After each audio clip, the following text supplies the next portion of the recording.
If it's okay. No, it's so weird. Yeah, I guess I'm do this. Let's raise the hand. Who was that? Sorry, was that Trip Boy?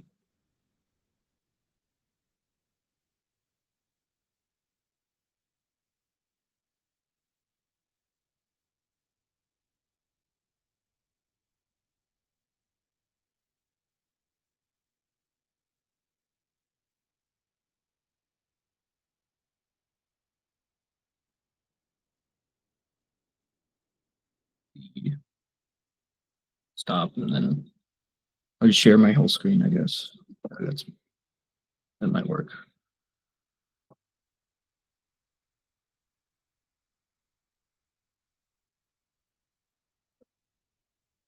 I have two screens.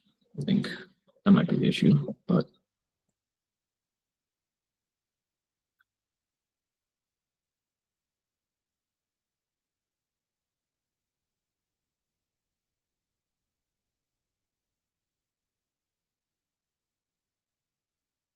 okay.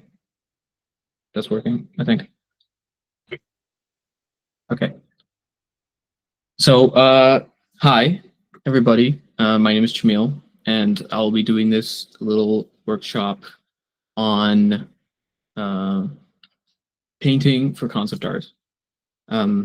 It's been a while since I've done a workshop or a class online, so forgive me if I hit some stumbling points and lose my train of thought, but hopefully we'll get back on track.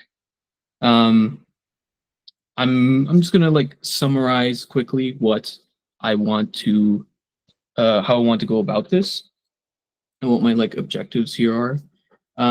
So 3 hours, you know, it seems like a lot of time, and I'm on my end, it does kind of feel like a lot of time to just sort of be talking and demonstrating, but it really is not much time when it comes to talking about something as broad and as complicated and diverse as painting for concept art. But so you know, with that said, I'm just gonna try to keep it fun, trying to stay with more of like the core ideas of just painting, of art, of expression, instead of getting into all the nitty gritty, because I'm not sure exactly where everybody comes from and what their background in art is. So I'm trying to stay attuned to that. If anybody has questions, I'm not sure if you guys have the permission to like talk in this Google Meet, or I know you guys can probably use the chat. So I'll just keep an eye on that. If you have any questions, I can answer those as well as we go. Yeah, so it's going to be more so just going over some basic concepts, going over some, you know, who I am, what concept art is, what is the point of, like, what's the difference between painting, concept art, and other things. And then I'll maybe analyze some images we'll find on ArtStation, some great concept art, and then I'll maybe do a little demonstration on me painting some iterations, maybe a prop, whatever I can get, you know, whatever I can get time to do. And hopefully we'll also have some questions we can answer. We can have some type of discussion. Yeah, hopefully this goes well. Yeah, killer transition, eh? So who am I? My name is Chamil Prematilake. I am an artist, concept artist, you could say, illustrator, you could say. I just do drawings and paintings and stuff, and I like creating images. I adore art. Art is so much of who I am and what I do with my life, what I want to do with my life. going forward, and it takes up much of why I get up out of bed in the morning. Whether it's reading, watching, observing, or making art, it really is a big part of my being. So I graduated from Max the Mutt, which is the who organized this workshop with me and asked me to do this workshop. I graduated from Max the Mutt 2020, so right around the beginning of the pandemic, which was a rough time to be graduating, I'll tell you. But I guess since then, I feel like there hasn't been a good time to graduate, really. So I graduated since then, and in the last 5 or so years, I've been just floating around and doing whatever art I can get my hands on. The things I've sort of stuck to is just flexibility and doing whatever people want me to do, and I think that's something that any artist can benefit from, because you really don't know how these industries and how life will evolve over the years, especially since something as sort of as structured and uniform as school, right? College, high school, go from one school to the other, and then life happens, hopefully, and things get complicated. But I've had an amazing time doing all kinds of random things for friends of mine, for people I don't know, and for the last 3-ish years, I've been mostly doing illustration. But you'll see, I mean, I'm not sure how much background everybody has on in art and in art industries and trying to be a professional artist, but you'll see that I lost my train of thought. Sorry. So I've been doing illustration, but yeah, sorry. You'll see as an artist that, especially as a professional, that a lot of these different titles that you might have, this sort of intersect and the lines become blurred. And what is concept artist? What is illustrator? It can sometimes be hard to define, but I define myself as just a person who loves to draw and paint, and I'll take any excuse to do so. So this is some of my work. Maybe I could just go through some of my favorite pieces on my ArtStation. I feel like that'd be a good way to just get an idea of the kind of things I do. So this is some early work of mine. Let's go to this one. This one's actually the poster for this workshop. And this was a piece I did in my last year of college. And this is what I was doing at this time, was actually, for my 4th year project, was a sort of redesign of Berserk. And this is my concept of guts. I might even sort of do a little analysis of these designs, even though they're not my favorite designs now, since it's been so long, but I feel like that's just a common emotion that artists may have with their work. But I might do a little analysis of what works in some of these designs and what doesn't, since I have grown in the last 5 years. But this is some of my work that I did back then, and I still stand by these as paintings. I think these are quite nice, and I think they work, and I do enjoy them. But since then, I've worked in lots of different styles. I did this fan art. There's a commission that I did, and sort of taking. And so this is another thing you might do that might be important to learn as a concept artist or as an illustrator, or whatever you want to be as a professional, is to take something like an anime style and then bring it into a more realistic style, or sometimes the other way around, and taking a realistic style, bringing it into more simplified styles. Look at another one. Um,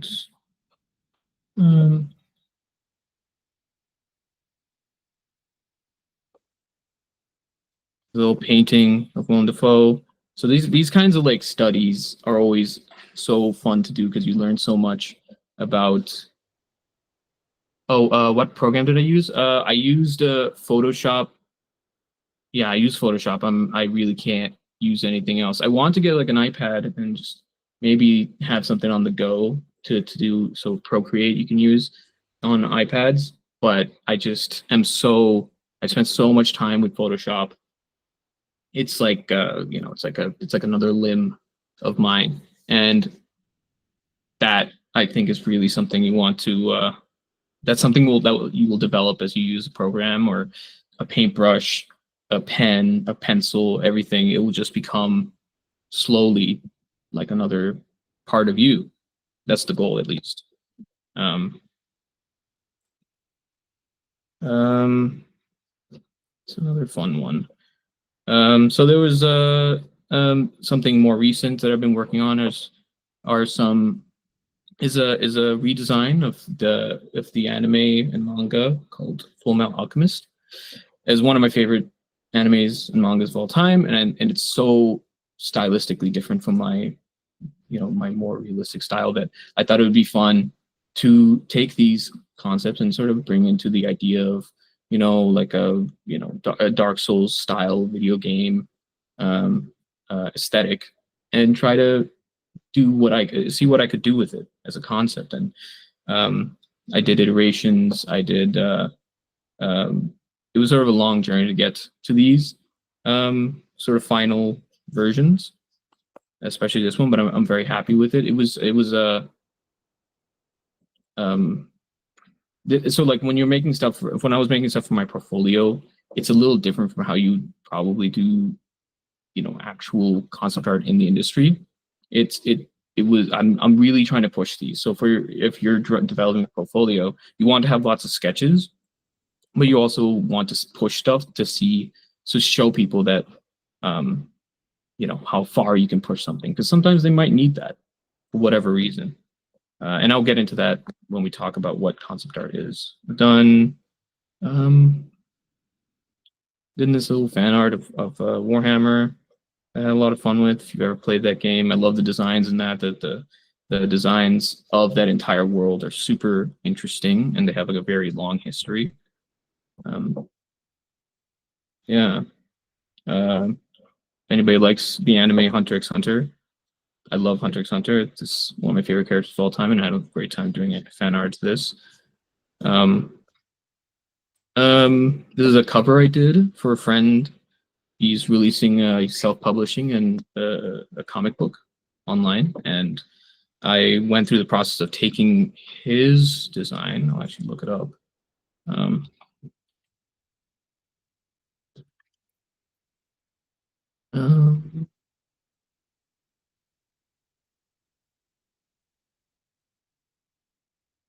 Why it's so hard to find people on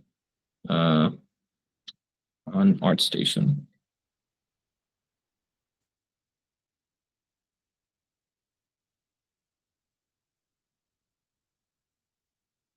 Sorry about this.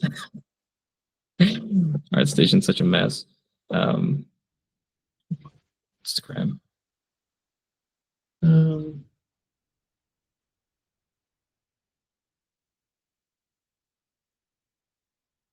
God. Technology, guys. Really is an obstacle at times. So there's this character. It will load, maybe. I think he works in really big formats, so I think his images might take a bit to load. Sorry about that. Okay, there we go. So I sort of took this design, and he sent me the pictures from the model who he paid to model for this as well. And I took the likeness, took the ideas of this comic, which I'm not going to spoil because it's not out yet, but it had a lot to do with rebirth and metaphors and the sun. And I sort of worked it into my own style, which is a bit more, uh, compared to his style, which is much more on the realism side and a bit more understated.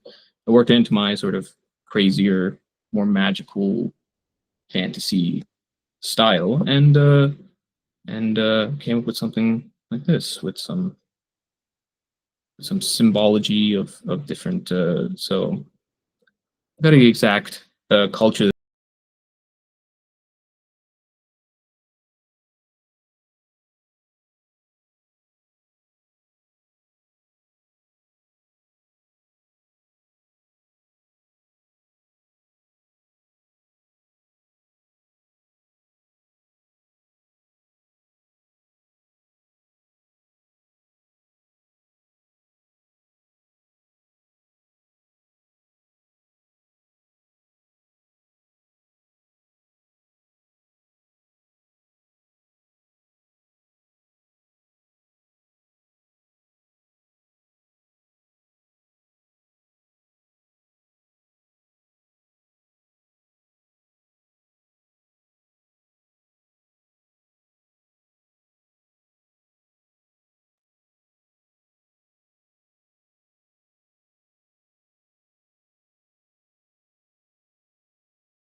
Sorry about that. I seem to have crashed, but just let me get things in order again.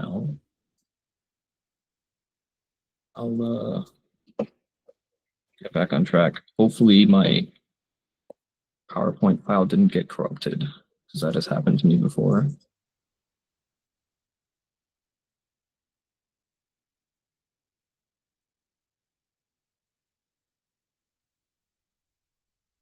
Doesn't seem to be opening.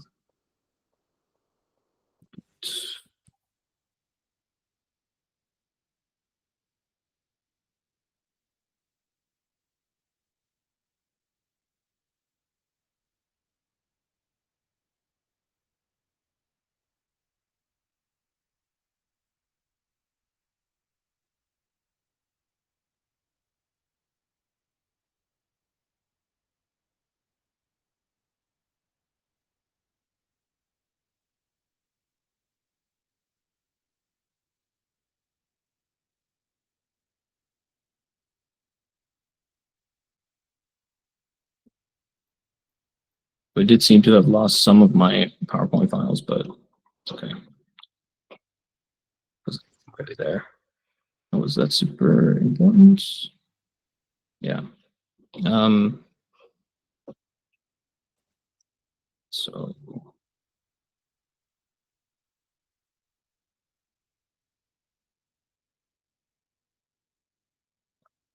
let's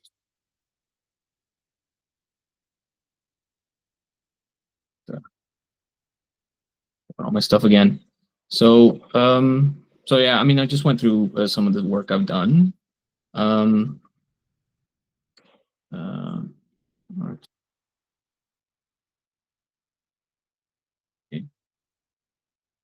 or moving to digital. Yeah, so when I was going to Max the Muds, I was very much like I don't know, an elitist when it comes to traditional mediums. I was very much like, no, I'm not going to digital. I'm not gonna use a tablet. I'm not gonna, I was very, very staunch about that for a few years. And obviously, and in Maxima, we learned very heavily, leaned very heavily into painting oil, like hundreds of hours of oil painting and drawing with pastels and charcoal and pencils and all kinds of stuff. 60-hour long paintings, right? Not in one sitting, obviously, but over the span of a month or something. And I enjoyed it a lot, and that is an amazing experience. I think everybody should do it if they want to learn how to use color, how to use how to paint people, how to paint light, how to mix color, all these like really important things about painting. But I very quickly realized that it is such a mess. The way it gets on your hands, the fumes, which was a huge problem. Um, uh, the cost, like the sheer cost of buying oil paints and brushes and canvases, all this stuff. It can pay off if you like really get the ball rolling as a professional, but as someone who was starting out and everything was when I finished college, everything was everything was digital now, right? When the pandemic started, everything was digital. Very little stuff going on traditionally. I was like, okay, well, I'm gonna really transfer fully to digital. And in my last year of college, I got a Cintiq and really just fully dove into digital. And I really haven't looked back since. Like I'll occasionally do sketches and stuff in sketchbooks, and I think it'd be really nice to just detach from digital. But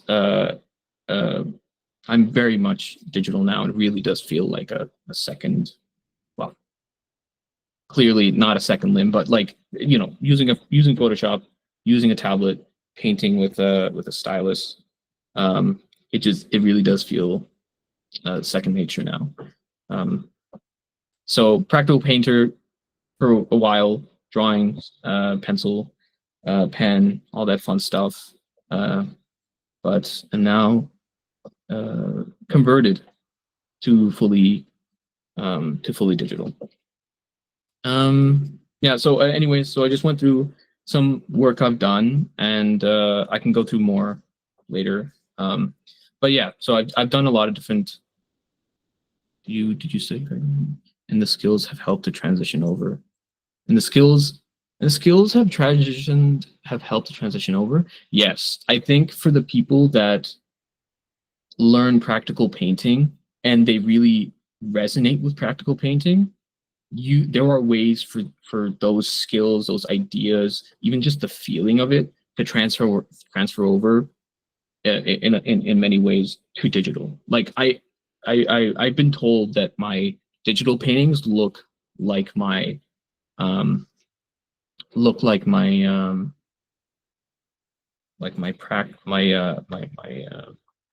traditional paintings. I can actually show you some work that I did at Max the Muds.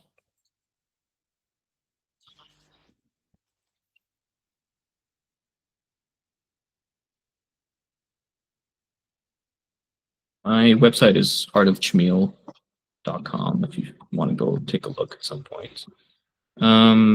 Miscellaneous. So this is a painting, a very long painting we did. It was actually so much fun. It's a huge canvas, like maybe 3 or 4 foot tall canvas, really big. Lots of paint. Amazing time. It was great lighting, great pose, super dramatic. A lot of the time when you do life drawing, it will be, or life drawing or life painting, you might not always get the best view because there are limited spots, and you kind of just set up with your entire class or whoever's joining in the life drawing session with you. But I got a really good view. Oh, sorry, there we go. And love this whole experience. This is incredible. But still, probably won't go back to oil painting for a long time just because of some of the practical things. So back to my PowerPoints. So I lost my slides and all the stuff I had on it, unfortunately. But I'm gonna just sort of wing it. So what is concept art? Concept art is an extremely broad thing. You can have a sort of idea of where if you get a concept art book, right? The art of books, which I have a bunch of, which I might pull out later, depending on how well you can see the pages on webcam. What we think of is sort of like character designs and sketches and character iterations, such as something like this, right? A page of different designs, different costumes, whatever. But it is extremely vast and wide. It can be designs of buildings. It can be designs of, drawings of the little etchings on the roof of a building. It can be the designs of shingles on a roof. It can be so many different things. It can be a pocket watch. It can be the mechanism in which a really complicated sci-fi gun or spaceship might work. It can. That's all concept art. It's very vast. It can also be something that I had images of before I crashed, where if you just look up concept art on ArtStation or on Google, you'll find an extremely vast array of things. It can be stuff like this for a movie, where this is basically, what is going to be in the movie. It's essentially you painting what the movie is going to look like, the colors, the mood, the aesthetic, the textures that they want to use for shots. It's all the stuff that's going to be that can be encompassed in the label of concept art. So when we say painting for concept art, it's kind of a broad statement. And I obviously, is there a recovery file you can of the PowerPoints? I don't think so. Sometimes you'll get the recovery file, sometimes you won't. It's kind of a gamble, but it's okay. There wasn't really that much. I'm not really a PowerPoint type of guy, anyways. So did we lose someone? Okay. Yeah. So anyways, yeah. So concept art is an extremely vast and complicated topic, and painting for it can have many approaches. But my next slide after this was painting for concept art. What is the difference?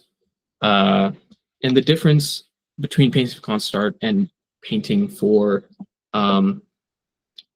just painting in general, just for fun, for a composition, for even an illustration, is that you are painting with something further down the line in mind, right? So concept art fits into the early stages of a pipeline when it comes to production. The idea is that your concept will be given to someone, and then they will make something out of it that will go into a game, into a movie, into a book, into a comic book, will be used in different panels of a comic book, will be turned into a toy, will be something I did last year was I did sketches for the concepts of a theme park in I think it was in Dubai. I'm not sure. I worked through a different design studio, and they wanted me to do a drawing, but that's technically concept art. So it can be really anything, but the whole idea behind drawing for and painting for concept art is that you have to think with the next person that's going to get your paintings and drawings in mind. So it's going to be descriptive. It's going to be so what I had on the PowerPoint was that you have to think about being descriptive, right? You have to make sure that the textures of things, like the textures of these trees in this painting, are obvious. That the shapes that you want the final product to have are obvious to whoever's next in the pipeline. Um, whoever's going to get the painting next, and and in many cases you have to consider what practical limitations you might have for a video game. For example, you will have situations where if you played a video game, there's certain areas you can't go to, right? In a video game. So when you're designing areas, when you're painting areas, when you're drawing areas, you kind of have to find ways to make that convincing, and that's part of the job. If you do that type of stuff, I'm not someone who does mostly. I usually never do environment type stuff.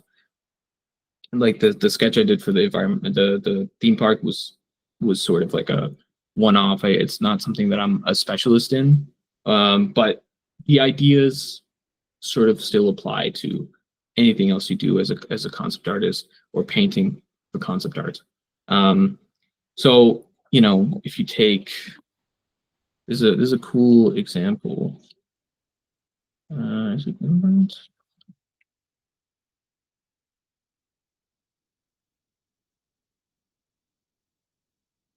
Rembrandt is a painter. He's a very iconic painter. If I can just get this image.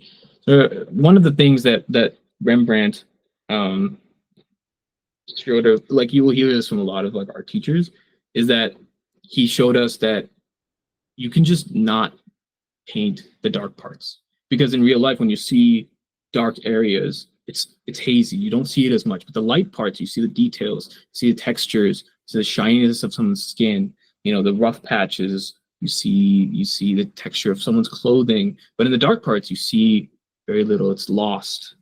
But in concept art generally, you will probably want to show a lot of what's still going on in those shadows.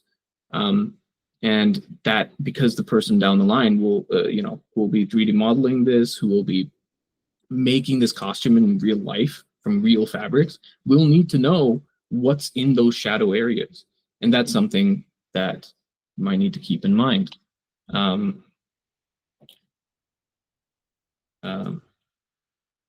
that's the descriptive nature of concept art painting.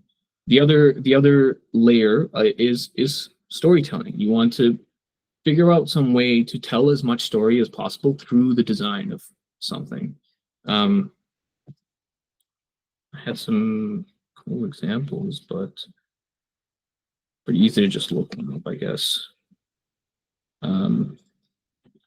This is actually a good option to maybe say what I think is not very good concept arts or design or whatever you want to call it.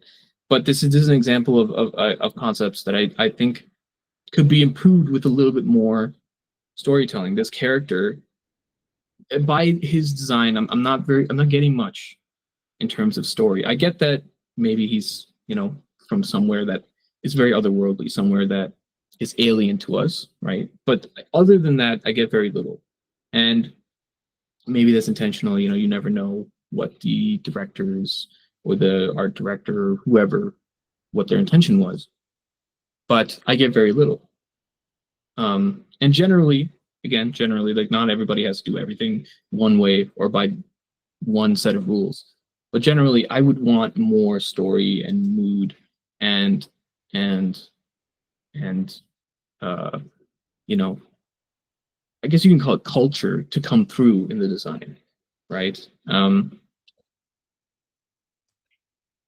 Great example.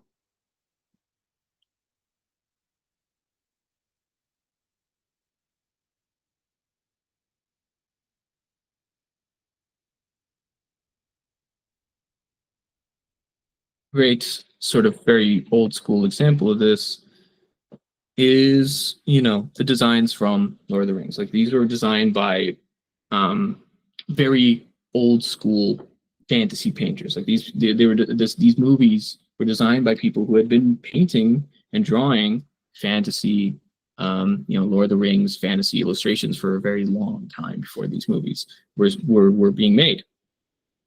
And when they came onto this project, all that wealth of experience and knowledge in designing and painting came in extremely useful. And they were creating these designs that, that had a very, so these are the bad guys. And it's clear they're the bad guys because, this like really dark, harsh metal, the really sharp, pointy,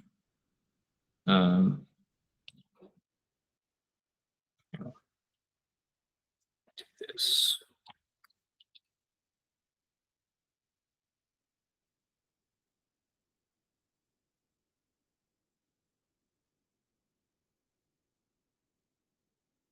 So there's lots of really sharp, pointy.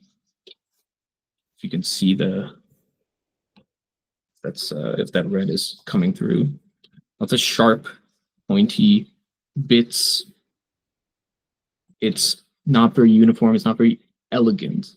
It's because that's not the point. These characters that are going to be wearing these masks, crowns, helmets, whatever you want to call them, will not prioritize those things. And that's something you want to keep in mind when painting, when designing. This is sort of like, I'm sort of getting into the weeds of design and less of painting, but I think it's really pointless to get into painting for concept art if you're not going to talk about design, because everything you do when you're painting for concept art should be driven by these things I'm talking, which is descriptive of what is actually there, of storytelling, of what I was going to talk about as well is mood. How do these helmets feel? These helmets feel like they're for villains. These helmets feel like they're scary. Like these are bad guys that you wouldn't want to go talk to in if you saw them in a mall somewhere. And that's something that should be guiding you when you're painting for concept art, whatever. Just things to keep in mind. Not every situation is the same. Sometimes you want to have fun and just draw something cool, and that's fine too, obviously. But I think the designs are enriched heavily if you do keep these in mind as you're drawing and painting. So like lots of sharp shapes, lots of these like ridges that look like like the wings of a bat or something, and and all these concepts have it. They're just entertaining different approaches to that same shape, those same ideas, those same moods, those same textures that these characters might have. And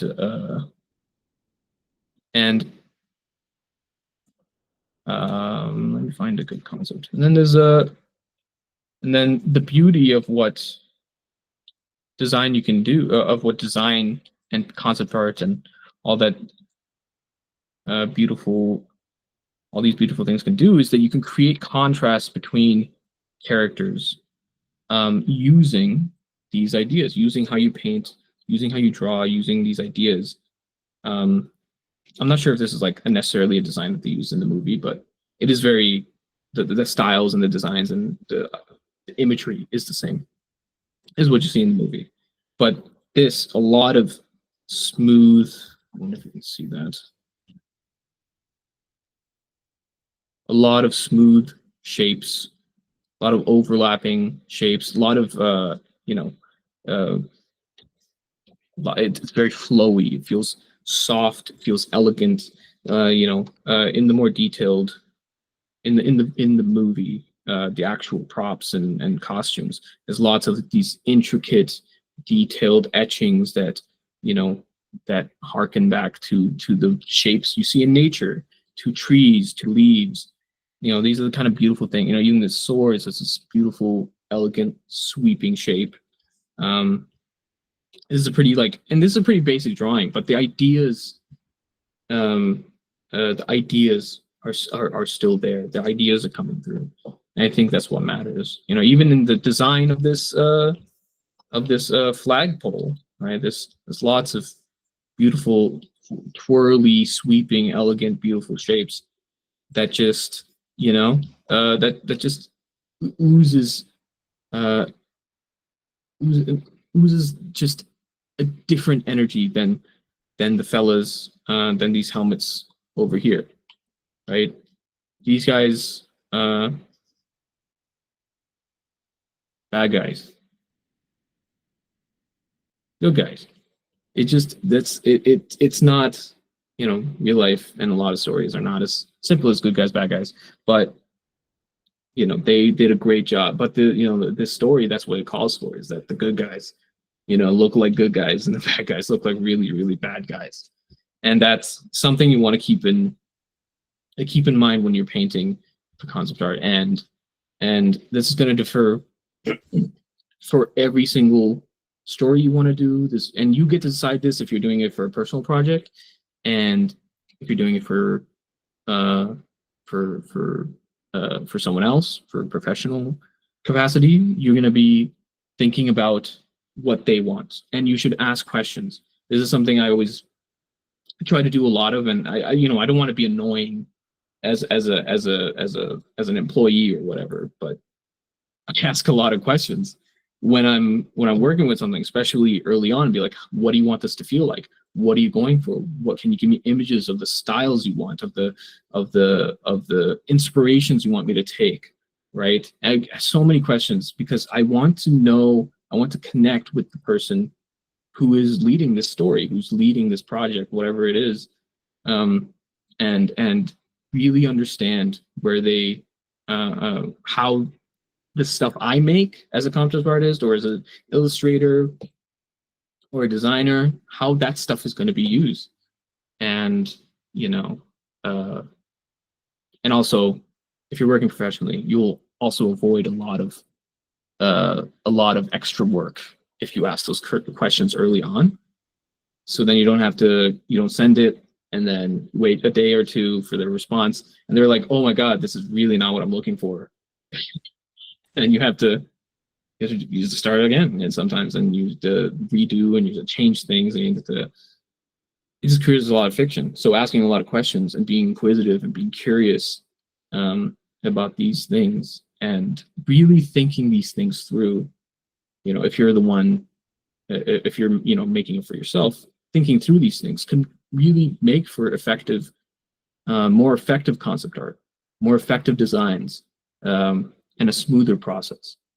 I guess in a way, to create something like this, there is this contrast between different factions or different players in the story, you have to have a certain level of vision, and you have to have a certain level of, you know, an idea of what you want going forward. And that's, I hope everybody that if you work professionally, everybody that you work with has a vision, because it really does make things easier. And when your personal projects, I hope that you have the sort of excitement in your ideas to be able to have that vision. I've been sort of on and off with you know, how much vision I had, and how much sort of just like vigor I've had for my ideas and the stories I wanted to tell. But especially back when I was in school, I could find it. It was a concept I did a long time ago.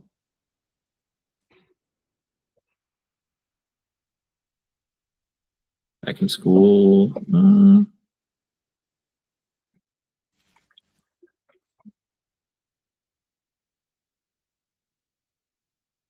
Sorry, I'm doing so much, you know, browsing, Google searching. I had lost a lot of the stuff that I had already gathered. But yeah, so this is a concept I did in my third year of college. This was back when I was still sort of fighting, you know, the pull of using digital, and it was very much still traditional, but they were like, no, you have to do this digital. Like, you gotta learn how to do it digitally. And I was like, okay. And his painting took a while, and sort of the way we started. Sorry that it's a bit low res, but the way we started, we just started doing these little sketches of different types of characters with different body types. And you can do this a lot of different ways. You can do this with like big blocky shapes, or you can do it with lines. It doesn't really matter. Whatever works for the situation. But I was just testing out different body types because the idea was not to, there wasn't a story there, but the idea was that there's make a character, make a cool character that we can bring from start to finish, right? Sketches, iterations, and then all the way down to a pretty looking final piece.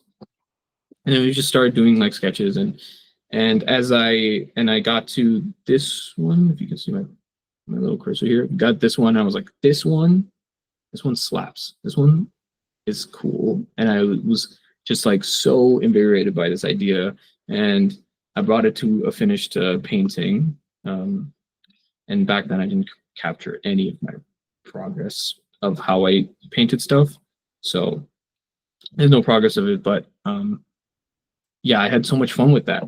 And then I wrote this little story for the character because you know, because I had this vision in mind. So like when I as I was painting it, I was also at the same time sort of imagining this story and this idea of how this might be incorporated into a video game, into a movie, whatever. You know, I was mostly focused on video games, but you can, you know, whatever interests you the most, you can imagine in that thing. And that is such a big part of what concept art is, just imagination, right? I'll actually read you this thing. I think it's a little, I wasn't the best writer, but so this one, so what it says is named color raptree. I don't know if you can see it, but so I'm just going to read it. Meaning either the deep blue or the night of death. What he is seems to be knowledge that is lost in the sands of time, but what we can tell is that he is a warrior, cited by many as often being found resting next to a roaring red eternal fire, and he does not take kindly to being disturbed. He adorns minimal but decorative and ritualistic armor and clothing from seemingly prosperous culture that is all but forgotten and extinct. His swords, on the other hand, light, guardless, razor sharp, and lacking in any frivolity. If disturbed, he will take the flame and thrust it into the back of his helmet, turning into a crimson mane, and all one will see is a flash like blue lightning before either their blood or their sanity is spilt and lost in the sands of the desert. I also misspelt of. So you can tell I was early in my career as an artist. So like that was so like that whole process of thinking of a story, and you know, whether it's your story or not, you know, let's hope you get, you know, in your professional careers, if you want to be a professional, if you get interesting stories, because that kind of story that really makes you excited to put pencil to paper, pen to paper, or paintbrush to paper, that is what will drive you, and you won't even have to think about, you know, these things I'm talking about of like practicality, of being descriptive, of story. You won't even have to think about it because it'll just happen. You'll be driven to do it because this is the story you want to tell. Hopefully, but yeah, when you have vision, when you have something that you really want to show, something you want to tell, some story you want to tell, it can really make a lot of things easier for you. And if you don't, you can develop it. Like I said, I started this as just a design thing. I didn't want to do digital. I didn't want to do these things. But then, you know, once you start, you catch something, and you catch a sketch or a drawing that really draws you in, pun not intended, that really invigorates you and makes you want to paint it, makes you want to draw it in and bring it to life. So grab some water.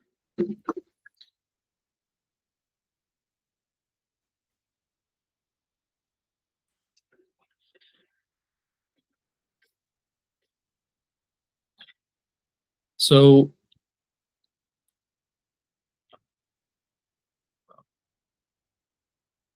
yeah, what I was talking about storytelling, ideas, descriptive. Another idea is mood.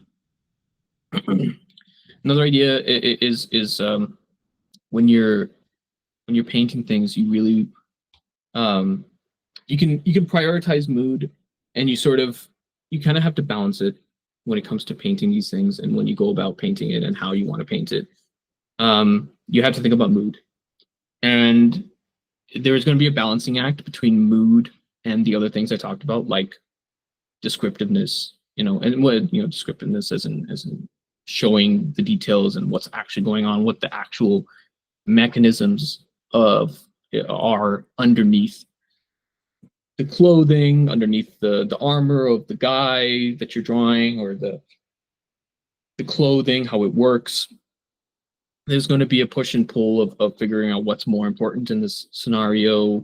And as you get better at painting, as you get better at using value and color and all that stuff to create images and to communicate your ideas and your emotions and your vision, you'll get better at doing that push and pull.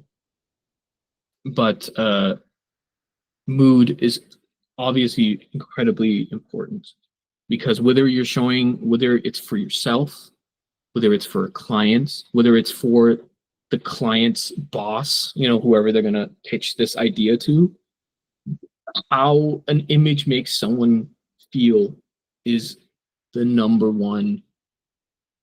the number one most important thing, right? If you look at countless iconic designs, like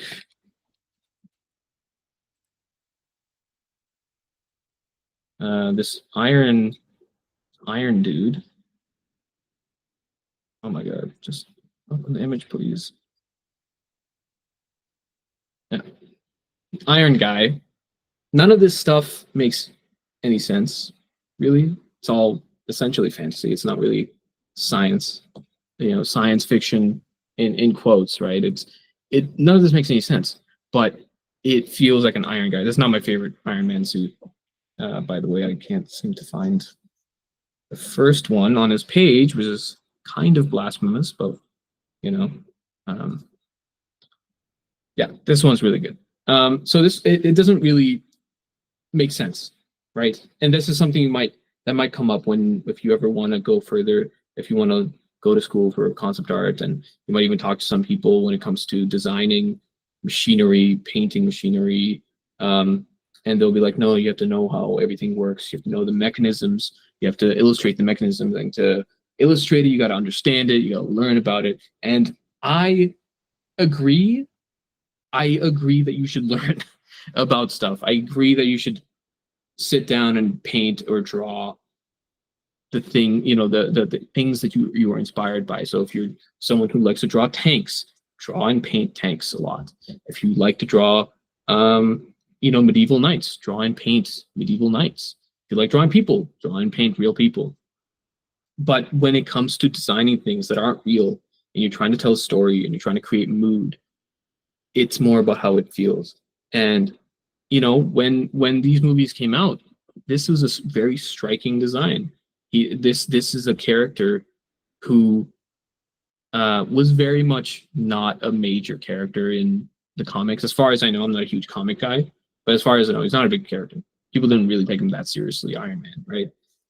But in the movies, that first movie when that came out, it worked. It felt so cool. At least that's what I could remember back then. I thought it was so cool. I was like, oh my god, this is the most badass superhero I've ever seen. Granted, there weren't a whole lot of superheroes at the time in terms of movies. There wasn't a whole lot of superhero movies at the time. There's like Hulk, Spider-Man, and then there's like the X-Men movies, which are sort of, you know, they fluctuate in quality. But this design of this armor was just so cool, and the way they framed it in the movie, the sound effects, all of that attributed to it. But the design worked, even though it made no sense. Like in a literal sense, it didn't really make a whole lot of sense, but it was so cool. And that is sort of the thing you'll have to figure out with your own projects when you're painting them, and with professional projects. Though something to keep in mind is with at least this design of these first early Iron Man designs, before it goes into this nano suit, where it's like made out of pudding or something. They still look like machinery.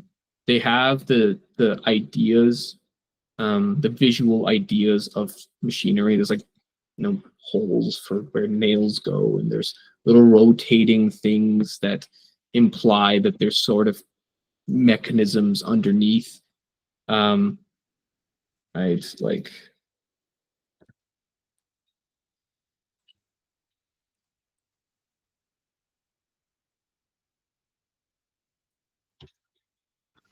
okay, all right.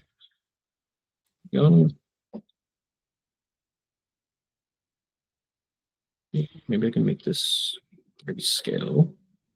It's easier to draw over.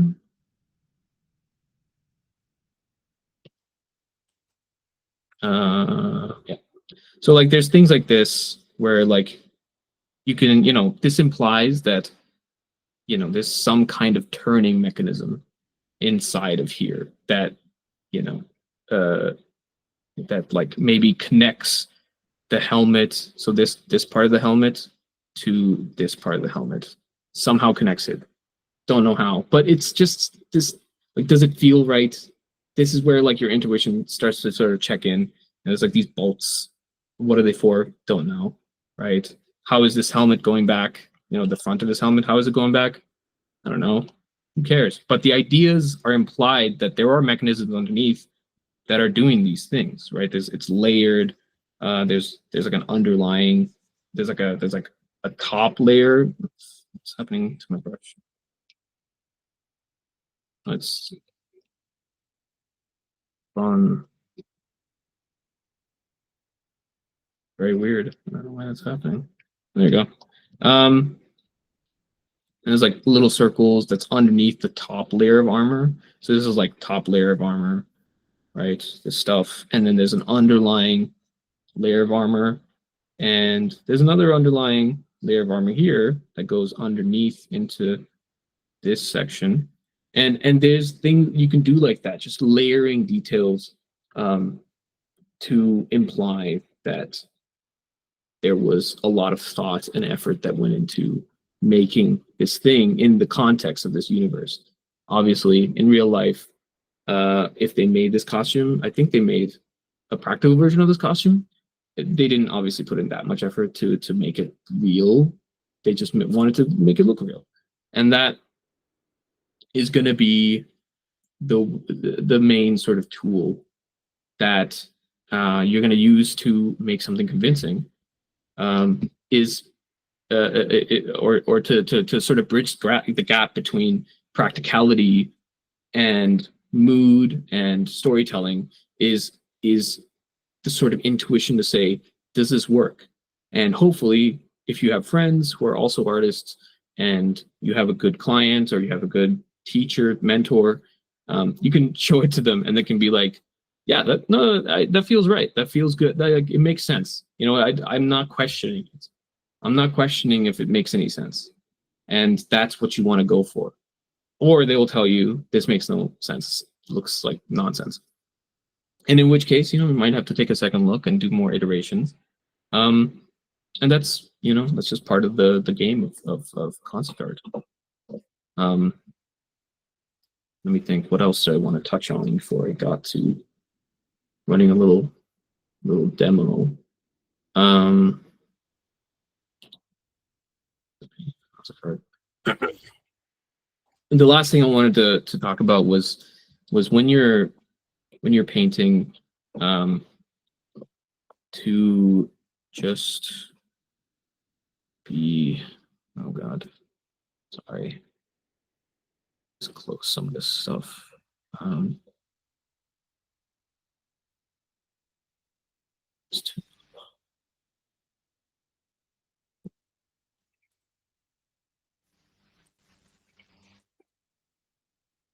Trying to find where I got the.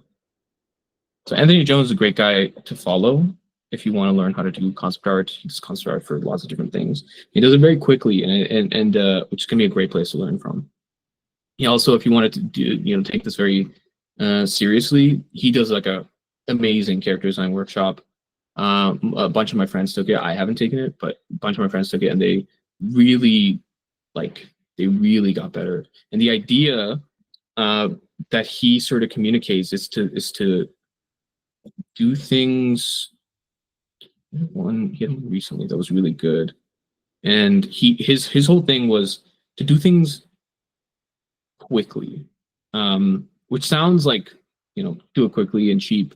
But the idea was that but that wasn't really the idea. The idea was that when you're, especially at the beginning, to not get too muddled up in details, to not get too muddled up in trying to be perfect and trying to make it look pretty. Just try to get ideas on the page. Find the one he did that I really liked. How many has him organized by date? It's kind of interesting.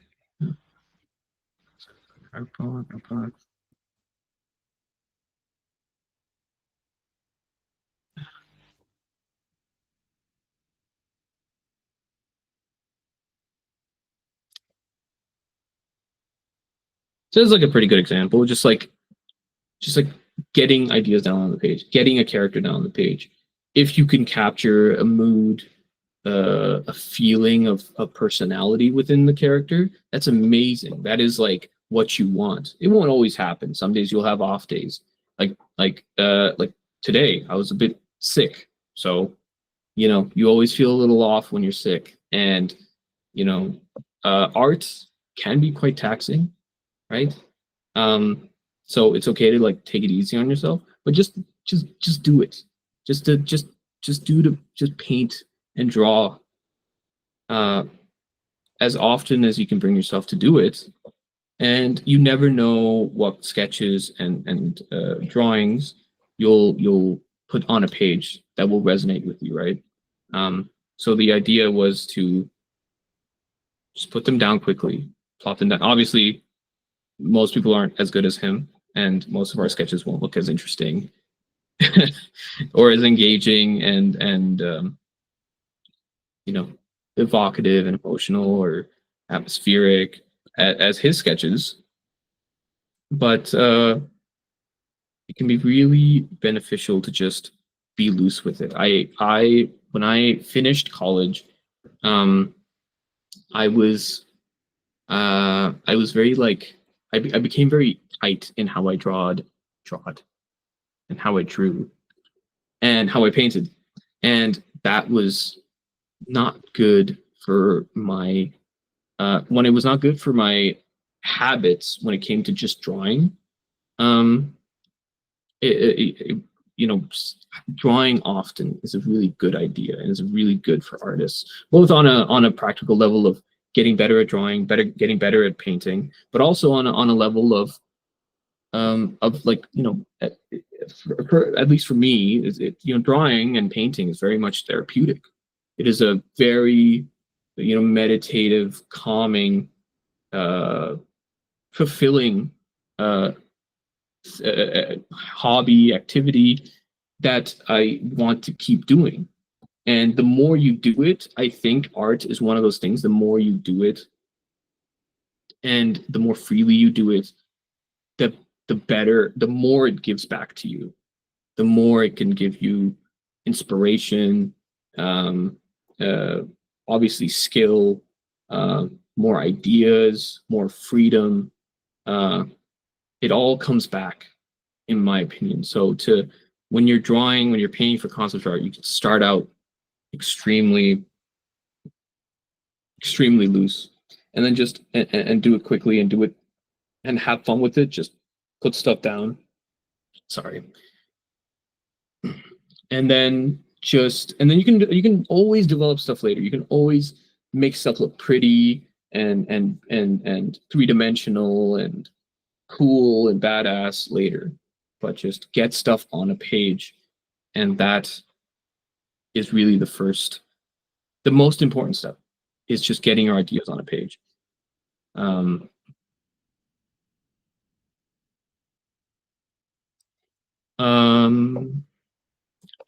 Maybe I can do a little demonstration of this. This was an idea from a friend. What's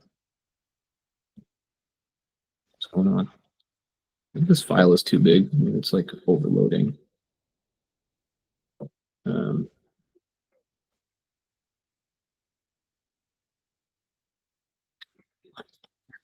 What's going on? I'm gonna restart my Photoshop. Give me a sec. It's being scratch disk. Okay. Sorry, I'm just gonna fix that. Just give me 1 sec. Just give me 1 sec. So sorry about this.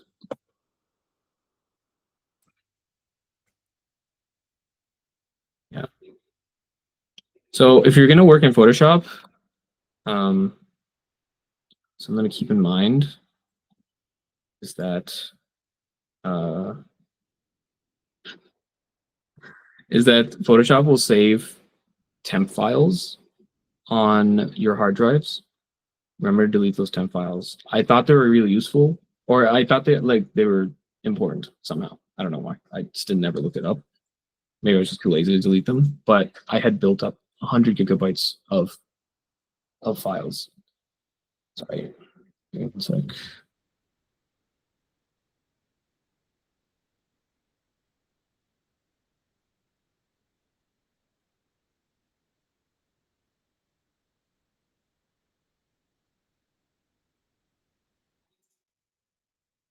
Okay. Sorry about that.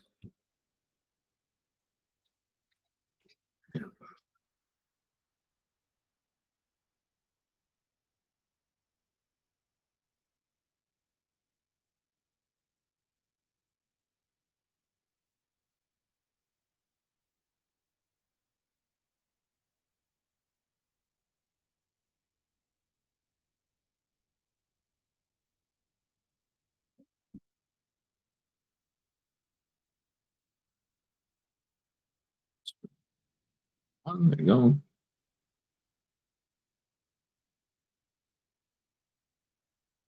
Hopefully it's fine now. And okay, yeah, smooth. Yeah. So something I think would be a fun demo to do, and just to show how I go about the process of iterations, and honestly, just even designing a character, designing anything is just is this sort of practice that Anthony Jones, the guy, was just showing his art. He teaches it in his workshops, and one of my friends that took it told me about this, which is the practice of leveling up your characters. So you do design of a character, or you can do leveling down as well. But you take a character that you design, right? First iteration, first idea that you had, and either add stuff to level it up, level the character up. Like they got stronger, they got older, and now they have more trinkets, and maybe they have a scar or something. Or you can level them down from where they are. Like you design an old guy who has a bunch of stuff, has a bunch of experience, You level him down to when he was younger, maybe, where he's a little bit more, fresh faced. He's not as, he doesn't have scars. Maybe he doesn't have as much stuff on him. His clothes are less tattered, right? There's things you can do and approaches you can take to achieve that level up or level down um, look. So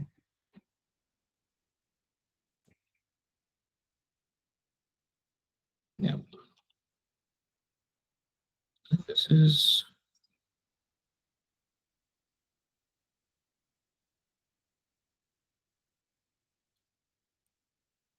so.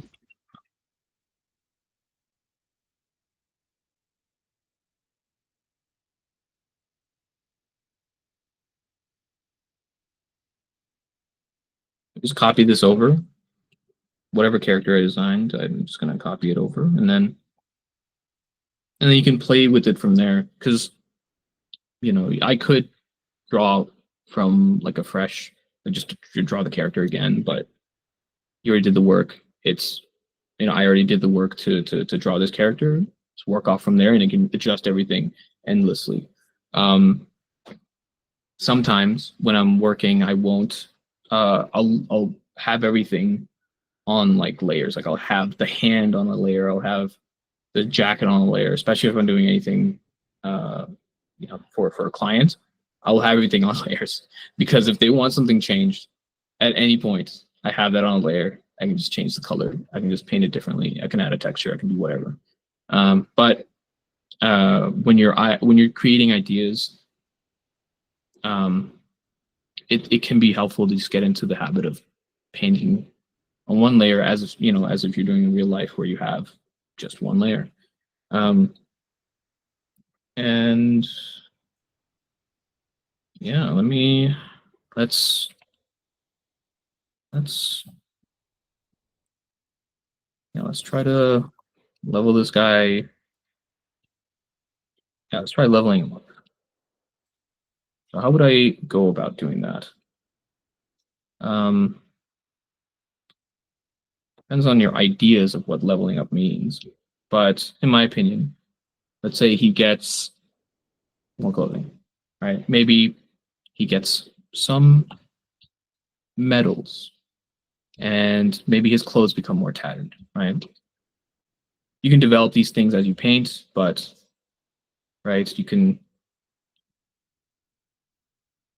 but you can also have an idea of what you want to do beforehand, and it might save you some time. So maybe like a cape or something. Turn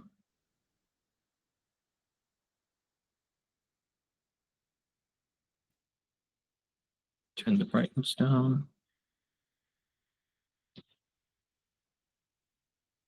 So sometimes when you're doing paintings for concept art like this, you'll have to sort of ignore some ideas about lighting and color and things like that, since that's not really the point. There's lots of like complications when it comes to how light interacts with textures and colors and skin and whatnot. So you can definitely get bogged down in it, which is good to get bogged down in when you're doing an illustration. But when you're doing concept art, the idea is more so to tell people what's going on visually with this character, like what is he wearing, what's the texture of his clothing, and not to really get bogged down in does this look, right. So that then.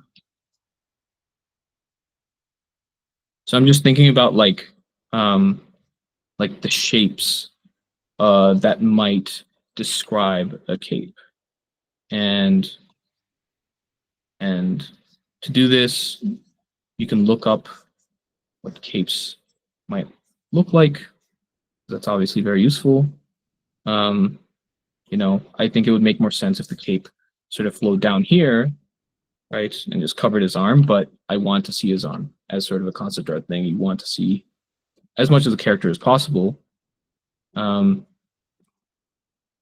So I'm not going to cover his arm, although that would make sense and would probably look cool as well.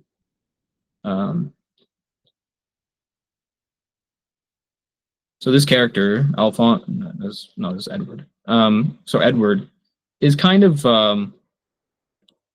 not a gaudy. He's not like a very he's kind of cocky and he's kind of, brash, but he's also like a good guy. Like, he's supposed to be a good guy, but he also kind of dresses in an edgy way. So that's why I wanted him to look like the good guy, but I also wanted him to be dressed kind of like how, a teenager that just got a bunch of money would dress. Like really cool, really edgy. Even his, his arms and his arm and his, so he has this metal arm and his metal leg. I wanted that to be a bit, a bit gaudy, a bit much, because this was his idea of what a cool person looks like. But also I wanted to stay, so this was like inspired, these concepts were inspired by something like Dark Souls and Bloodborne, if you know what those games are, and which have a very like dark gothic dark fantasy style, and doesn't really do humor, doesn't really do like fun necessarily with their designs. It's very dramatic. So I wanted to still stay in tune with that while still playing with the character and how they might have fun with their outfit. So like down here, this iteration, he's got these nifty red tinted glasses that is a bit silly looking, but also kind of looks cool. I wouldn't wear red tinted glasses personally, especially with this funky outfit that I gave him. But this is what he would wear, not what I would wear, right? So keep these things in mind. And when you're painting, always another great thing to think about is how would, imagine the character putting their clothes on in the morning, how would they layer it? Where would it bunch up in specific places? Would they button up all their buttons on their shirt, or would they leave some unbuttoned, depending on the type of character? That type of stuff will be will change, obviously.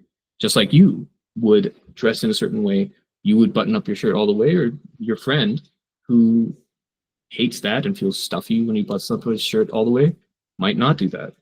So these are the ideas that you want to think about. Think about your own family, think about your friends, how they might go about doing certain things, how they might go about clothing. Yeah, they're not, a character in a dark fantasy universe, or in a movie or in a sci-fi epic, but we're all people. And when you're drawing characters, at least, you're drawing people, not characters. And that's the best way to think about it, in my opinion. I think Hayao Miyazaki said that to his animators. If you know Studio Ghibli, he said that to his animators. Remember, you're not drawing characters. You're drawing people. Treat them like people. So, like, really, you really have to buy into it. And it's sort of like if you're playing Dungeons and Dragons, or you're playing characters in a play. You really have to play into the character. You really have to buy into the fantasy that this person exists. This person is real. They have real emotions, and your job as an artist is to sort of respect that in a way. It can get a kind of weird at times, especially if you're drawing very dark, villainous characters. It can be a bit much. But I personally really enjoy drawing very villainous characters. Partly because of that, honestly, which I don't know, probably says something about me, but I try not to overthink that aspect of it. So I'm painting this all on one layer, so I have to remember not to just erase things willy-nilly, but also forgive me, I haven't talked and painted at the same time in a long time, so I'm probably gonna be kind of slower at this than I used to be. But yeah, it's a difficult thing for some people. I know some people don't talk and draw very well at the same time. I sort of had to get used to it back when I taught more workshops back, like in 2021. I taught some workshops, and you sort of get used to talking and then painting at the same time, especially once you've like done the thinking, when you're just painting and drawing. Elena, how long does it take you on average to finish a rendered piece like this? It depends. I think for the first version of this character, so this guy, this version, it took me a little while. Like I think it took me maybe a few, 12 hours, because it started off in one place, ended up in a very different place. Not a very different place, but some of the ideas were the same, but the character and how the character felt changed quite a bit. Let me see if I can actually find. No, that's not. Find any iterations of this character.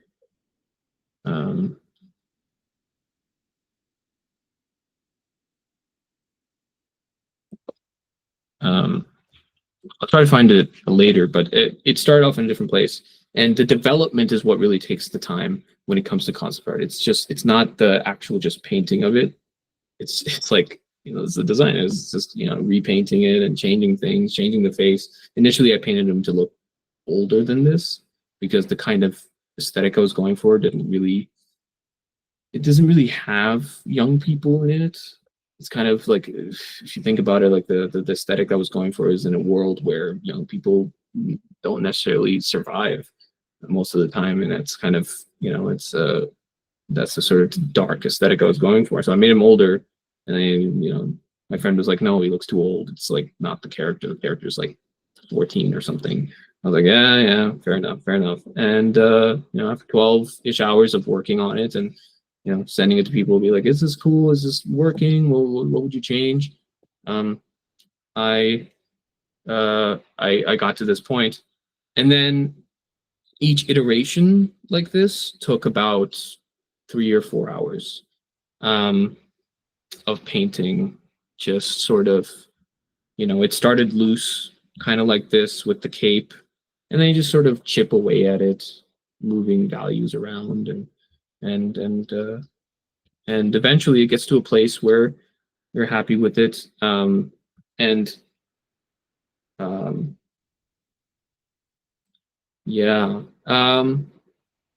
So about 4 or 5 hours to do each of the iterations, about 12 hours for the whole first concept from beginning to finish. Yeah. More detailed concepts will take more time. Like, I don't know if I have this in the file. So this character, this armored fellow, is his brother. This one took longer just because it's more stuff, it's more detailed, there's more things I sort of had to figure out. But each iteration took about this. It took about, so the first one took about maybe 16 hours, 20 hours, because I was still figuring out the aesthetic that I wanted to go for with all these concepts. And then the iterations took about, so the first one took about 20 hours, and then the iteration took about 4 hours each. So I like to go fast. I like to start off in color. I like to paint in color, but a lot of people will tell you, and I would probably advise you as well, to like, you can start off with grayscale, just with it's black and white, picking out shapes, and just concentrating on ideas, because color can really mess up your perception of things and can overcomplicate things for a lot of people.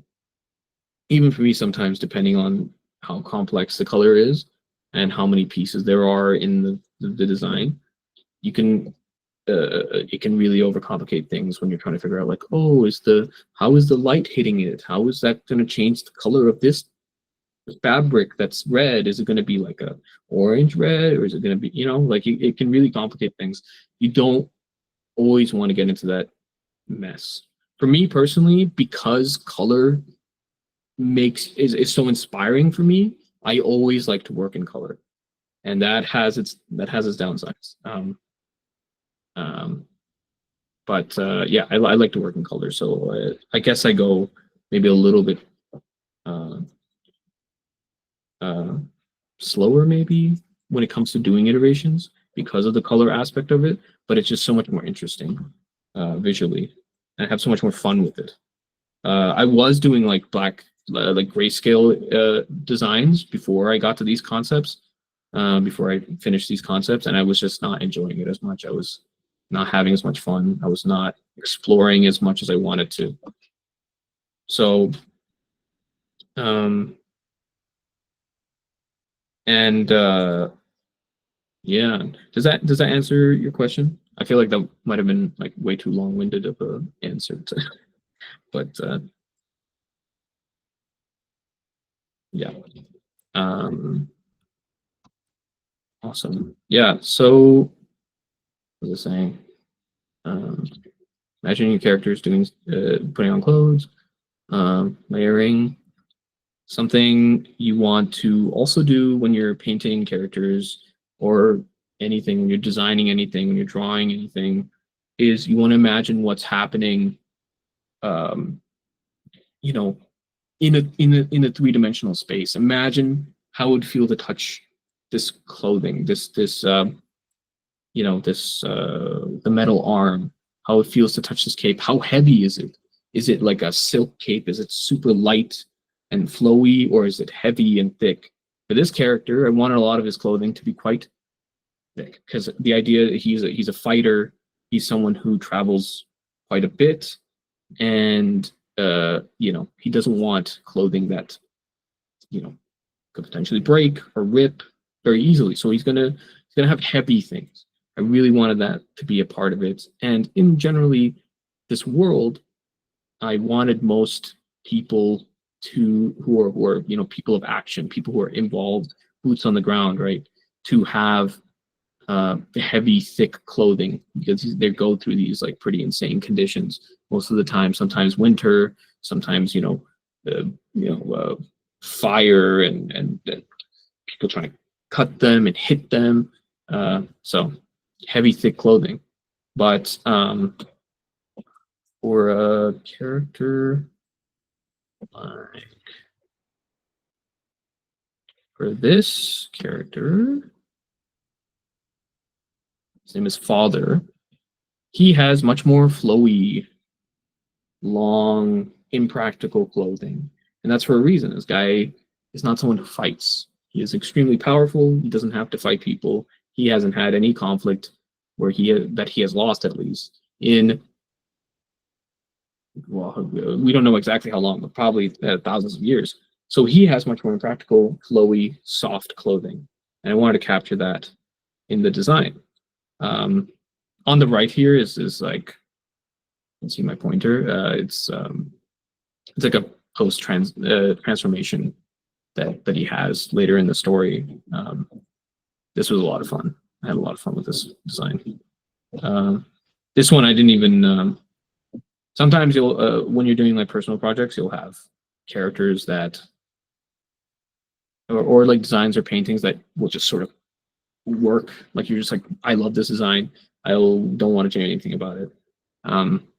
But I'm also planning to do iterations of this character as well, and to explore, because it could be better.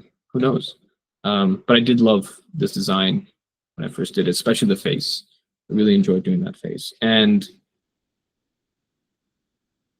could be actually interesting because I don't know if this is like necessarily spoilers, but if you haven't watched the anime or ever care to watch it, but this character has sort of the same DNA. So you know, if this character were to grow up to be sort of old, maybe like 40s, 50s, in his 40s or 50s, he would probably look very similar to this character.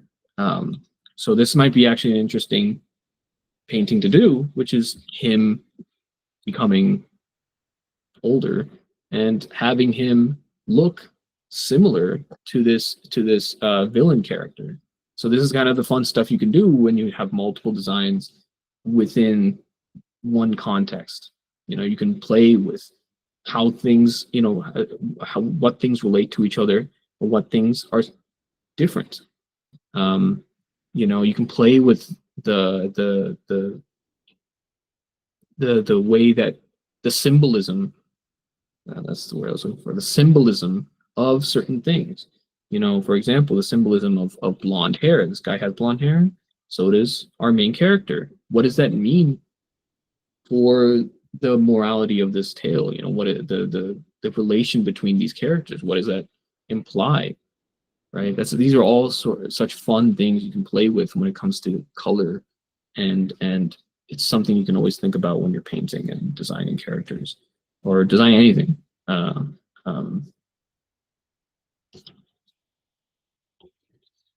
So when I was so yeah, I was talking about beforehand, but yeah, you always also want to think about what's going on.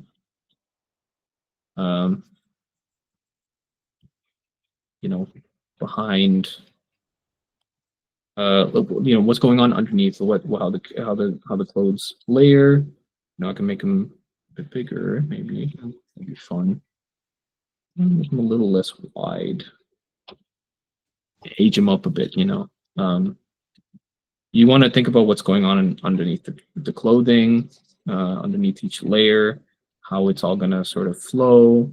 Obviously, you can take some liberties for the sake of, you know, showing more stuff, and showing more of the character, but things to keep in mind. It's always really important to think about how things work in 3 dimensions.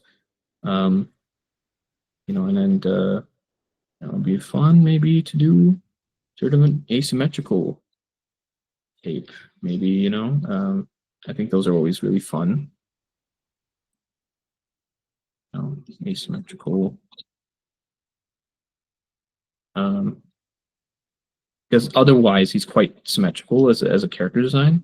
So sometimes it's really fun to just put in a you know, an aspect that's asymmetrical, that contrasts with what's already showing up here. You know,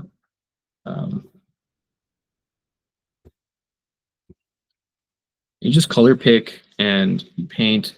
So like once you do that first initial character and you render it out, the iterations become so much easier because you can just color pick.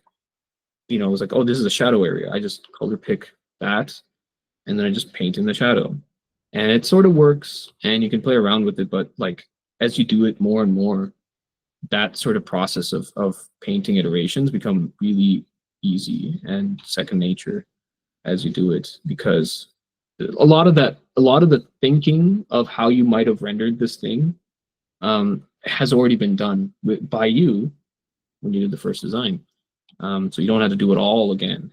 There's a really big thing you'll notice, or something that'll be very useful as you do more detailed work, more, you know, rendered long-term work, is something that'd be really useful is that you will be able to reuse a lot of stuff. Like I have so probably too many concepts that I just will not finish. I like 100% just dropped. You know, illustrations, line art, things I spent hours, tens of hours on that I absolutely refuse to finish. And obviously they're a personal project, but you can reuse all that stuff. You can reuse those ideas. You don't have to do the cognition again. The cognition is in, like, you know, the thinking, the ideation. You just take that and then use it in a different way, use it in a different purpose. And that sort of ties in with this idea of, you know, the first concept, you already did the work to render it. So why not use it? my light is reflecting off my screen.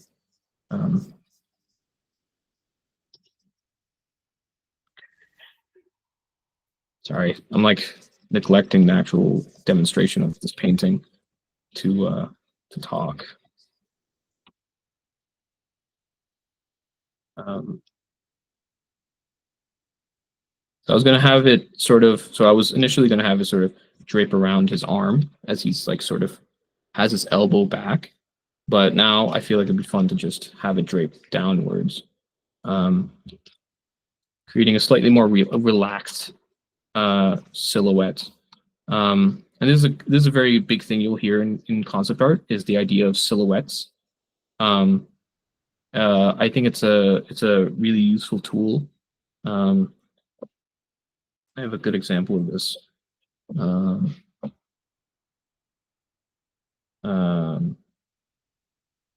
mean, yeah, I mean, literally, if you go to any concept artist and you look at their work, silhouettes are a big thing. Silhouette is just, you know, obviously the contrast of the character or the building or whatever, and the shape of it, and the background. And creating interesting silhouettes is such an easy and effective and consistent way of making interesting designs.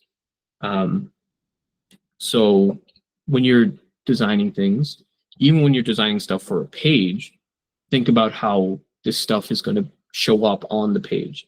You know, create. You know, when I was designing, you know, this character, for example, I wanted him to very different silhouette, much more rounded silhouette than his first version, and that was sort of the idea with this specific character. The other characters, I wasn't as much interested in having different silhouettes. I just wanted to play around with, you know, like the texture of his arm here, and you know, different types of pants and stuff like that. And you don't always have to play around with silhouettes, especially if you've already have decided what kind of silhouette you want to go for. But a great way to design characters is based on silhouette. The only problem you'll sort of run into with that is that if you render it, it's going to be in a realistic style. You're gonna have to think about it now in a three-dimensional space with volumes. Like, you know, the arm is not just a shape; it's a thing that's it's round. It has muscles. It has clothing over it that goes around it, and it lays on top of it and wrinkles in certain areas. And those are things you'll have to think about, and they won't always work one-to-one.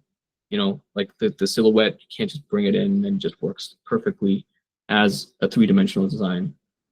But so it's something to just keep in mind, but it is an incredibly effective way of making ideas, especially if you're not someone who is comfortable making, you know, rendered designs and going straight into color and going straight into rendering.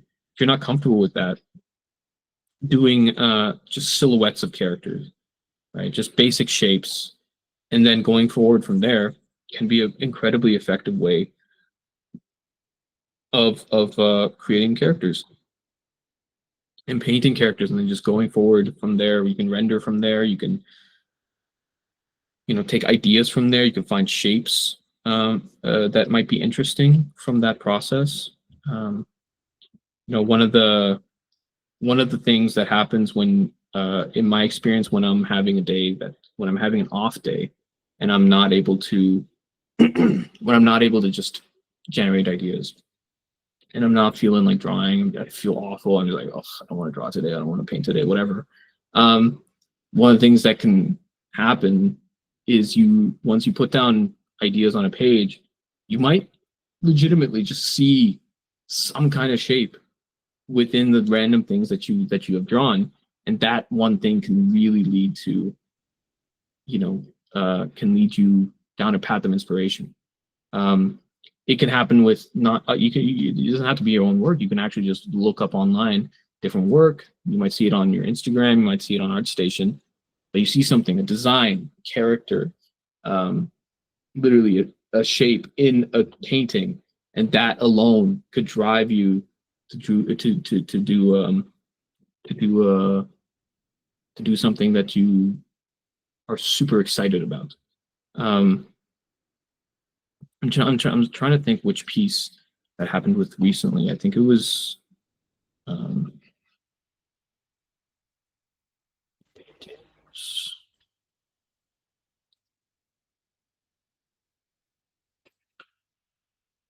there was this. So this piece, when I started this, it was this is a fan art for a game called Elden Ring, and I love that game. And there's a character in it, um, or not a character, a boss, an enemy you fight, and it's a great design, beautiful design. It's kind of it's obvious, you know, the design of this is very directly based on it. But I wanted to do fan art of it, but I wasn't really sure where to how to approach it. Then I think I saw some painting on ArtStation or something of a sun that looked like this. It was in the center of the page, like this, and it was like the little black. There was like a black hole in the sun, and that inspired me so much. I was like, that is going to be my unique approach to doing fan art for this character. I wasn't going to approach it in a purely in like a realistic way. I was going to take a more graphic approach to it, which is something fun you can do with more magical characters that have like sorcery or black magic or whatever. You can uh, you can manipulate things and not be beholden to the laws of the real world. You can play around with all kinds of fun shapes that help frame a character um, that can frame a character that can uh, you know create interesting shapes within shapes that you might not be able to create when you're designing characters that are you know that aren't magical. You know, for example, a character like this, or the where like he has this sort of halo of red behind him. Um, you can't do that with a non-magical character, obviously. Um, and with him, classic, one of my first uses of it, and I enjoyed this so much. Such a great way to I enjoyed it so much, and found it as such a great way to like frame characters and to make them more interesting. I was just like, I want to do magical characters all the time.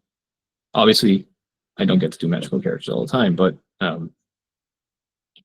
yeah, there's a lot of fun to be had there with uh, with framing and shapes and just some whatever shapes inspire you. And I think as you learn how to paint and how to draw, you will become more sort of infatuated with shapes because um, it really becomes the sort of bread and butter of all your work. Um,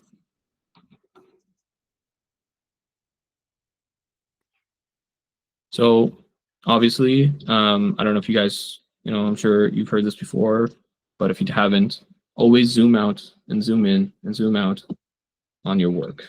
Uh, Take a different view. Having a second screen, huge plus, because you can look at your design in different color calibrations, different contrast levels compared to your tablet or you can move it all over to your phone. Phones are awesome because they're smaller, they're calibrated really accurately, so you're seeing what most likely other people will see. That's something that I didn't learn until like way later, but it's actually incredibly useful, especially if you're gonna print anything, which I do print a lot of my work, um, and having that little resource can be incredibly useful. Um, Again, I'm getting sidetracked and not painting this guy, and then so I got the cape sort of laid in. I don't have to fully render it yet. I can take my time, do something fun with it. I could have it pointing, have it sort of go up, and then maybe down here I can have it sort of pointy.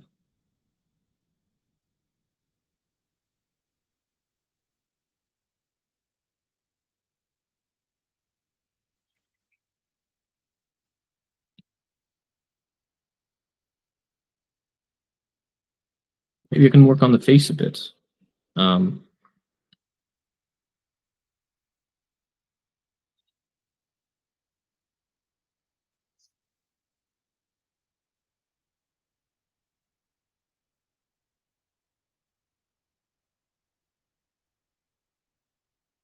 a little older, you know.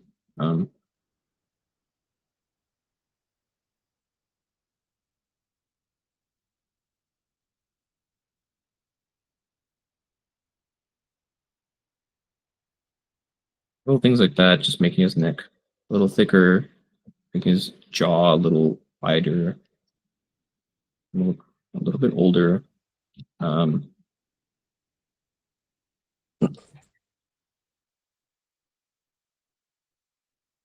should I give him some facial hair maybe?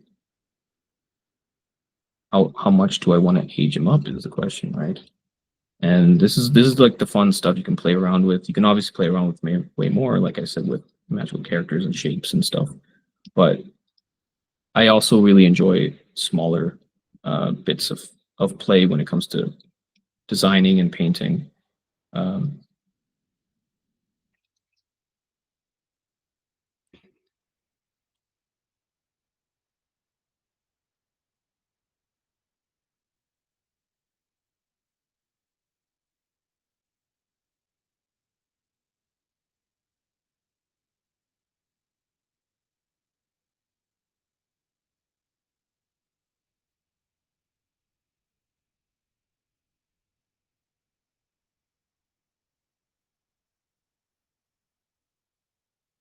I also had this idea for these characters in this universe to sort of look like they haven't like they don't get enough sleep, you know, to look a little depressed.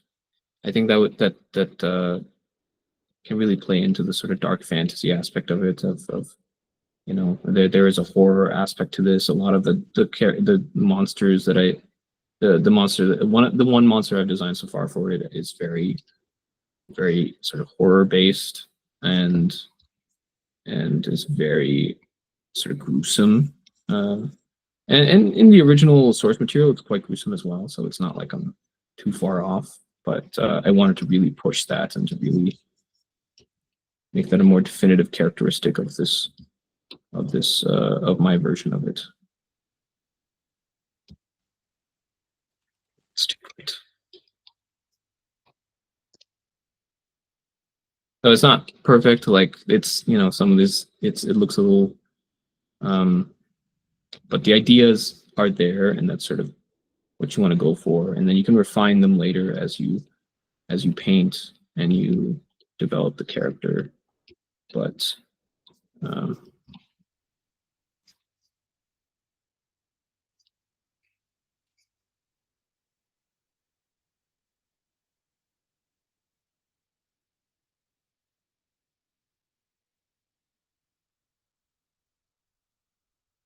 already he looks significantly older. The energy of the character has changed a little bit, and you know these you know like I don't know exactly how far you guys like where you guys come from when it comes to your art learning and development, but there's once you learn anatomy, you can the ability you get when you learn human anatomy, when you learn color and shape and value, your ability to play with these things really broadens. And that's, in my opinion, that's what the point of learning how to draw and paint really is to free you, to create your own ideas, to play, to express the things that are in your head and put it down onto paper. Um, and that's you know obviously easier said than done. Uh, but as you learn, you become freed in that aspect. It looks a bit too gaunt at the moment. Gaunt as in like I think he looks a little emaciated at the moment because I made his cheeks too caved in. But I think that's okay. I think it kind of works for the character. Sort of what he goes through in this story. Mm. That looks like if you know who Evan Peters is, kind of looks like that. Where he's like, he kind of looks young, but he also kind of looks like he's been through hell, which it kind of works for the character as well. If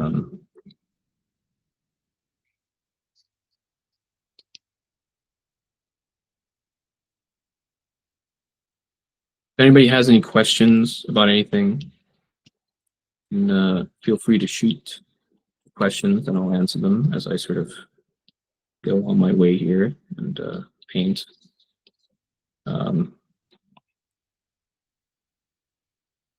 Any things you guys want me to sort of cover in terms of painting, in terms of anything really, anatomy, references, like so for when I design, actually that'd be a good thing to get into now. I feel like since we're already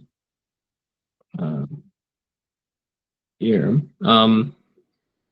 add something. What size DPE do you use for your canvases? I actually have to reduce the size for this presentation because I work really big because it is easier to make stuff smaller, but you can never make stuff bigger. If you're gonna print stuff, if you're gonna use something that you painted as like a banner for something, you can if I work big, I can make it smaller and make it work. So this one is 15:7 at 360 DPI. But when I was working on these concepts initially, I was working at 650 DPI, and I think that was like twice as big. So it was 10,000. The frame was 10,000 pixels by 5,000 pixels or something. I like to work big because I like details and I like to really zoom in and paint things like the embroidery here. Or this is photo bashed here, this sort of texture. This texture on the arm is all photo bashed from some stuff you can find on the Smithsonian website. So you want to kind of be careful when you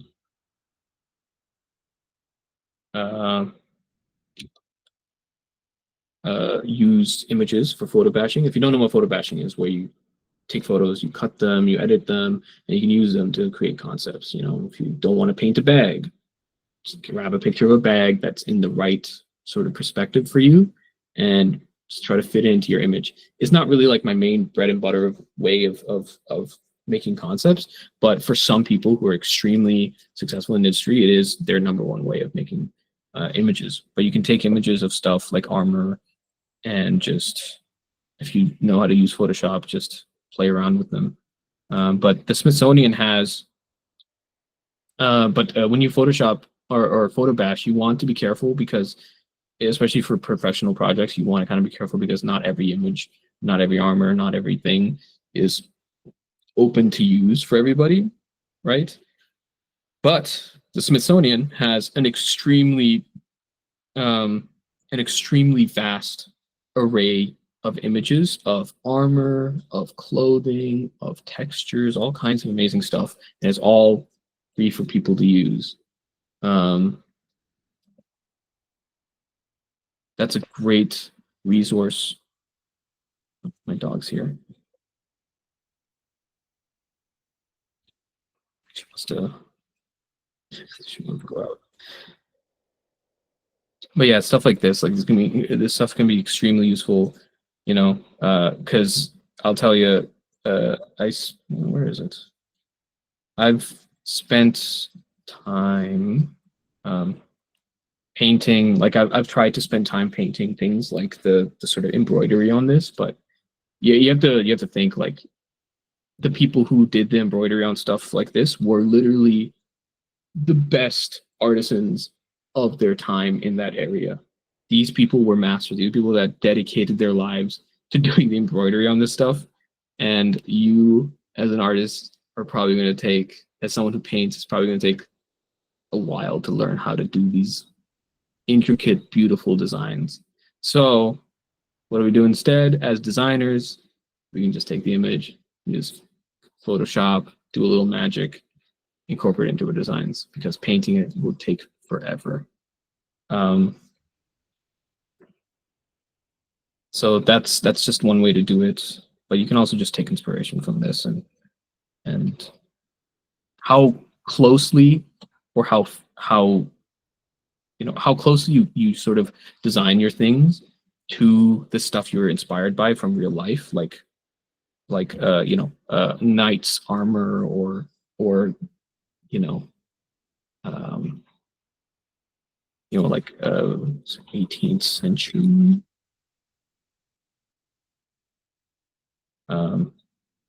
clothing, male, stuff like this is what, no, not 18th century, I guess 19th century. I always get the centuries mixed up. Yeah, like this is like what inspired the clothing for my main character, right? You can see the resemblance. How close you get to it, how further you get from it, can determine how stylized, how magical, how surreal the world looks. And for this specific character, I didn't want to go too crazy with his clothing. I didn't want it to be too magical. So I wanted to ground it in some real life examples. And that can be extremely useful as even just as a place to start. Just painting stuff that inspires you for the story you're trying to tell, and the characters that you're trying to create, and the world you're trying to depict. Just looking up inspiration images and just drawing them, just drawing the iconography, the symbols, the culture of this world that's in of the time periods, and the cultures that inspired you, can really be a good place to start when designing characters. If you're gonna, like, for example, when they were making The Lion King back in the day, what they did for months and months before starting to animate was they drew lions, right? They drew the lions, they brought in lions, and they drew them again and again and again for months to learn how to draw lions. And I'm sure that was quite grueling at the time, because it's hard to draw animals in all kinds of different positions and doing all their amazing mannerisms. It is hard, it's difficult. I'm sure it was a slog to learn how to do it, but it's probably incredibly inspiring at the same time. And that's what I'll tell you about learning how to paint, how to do concepts, whether it's digital or traditional. It's going to be quite exhausting at first. If you haven't learned already, it's going to be quite exhausting at first. It's going to be quite dry at first, depending on how you do it. But when I went to Max and Let, the way that we started was we did dots. So we'd have like a life drawing setup of like fruits and wine, and a wine bottle or something, like pots, and then one light, and then we do a sort of a grayscale painting. But the way we do it was just dots, and we would create a dot that matched as closely as humanly possible to the actual value, like how light or dark that spot in the actual setup was. So we constantly just like match it, right? And we would just hold the brush, pick up the paint, hold the brush to the area there, and we'll be like, okay, does it match? No, it needs a little bit more white. We mix it again. We're like, does it match? No, doesn't match. And we just do that again and again. It would spend like 20 hours on that or something. And it's extremely grueling at first, but and especially when it will be grueling when you learn any kind of new, learn to draw anything new. But there will be a point in which stuff starts to make sense, and the gears will sort of start moving more smoothly. It's like the gears at the beginning will be kind of, but then eventually they'll start going. Even if it's going slowly, it might start going smoothly, and that's really a magical moment of relief. And be like, oh my god, thank goodness, it's finally working. I had that experience with this when I was first painting these concepts. I was like, oh my God, I've never painted like you know, sort of Victorian era clothing before. I don't know what I'm doing. Um, you know, it's very complicated clothing. I don't really understand, but you know, stick to you just do it. Just keep doing it, and you stick with it. Keep drawing, and something sort of eventually clicks into place. Um, Obviously with intent. Like, don't just draw, don't just scribble if you want to learn how to draw something, but you know, if you go at it with some level of technique and trying to understand and break down things into simple ideas, these ideas will sort of ingrain in your brain a lot easier. Um, if you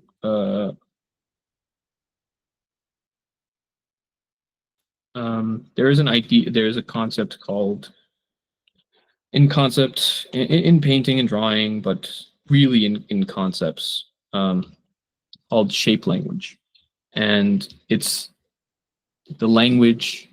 It just means the shapes that define um, something, and this can be anything. This could be a time period. This could be a culture, a country. This could be, um, you know, the shape language of a lamp, right? Um, oh, that's not what we're doing. There we go. Shape language of a lamp, right? Right. And it's like that's what a lamp looks like in a lot of places.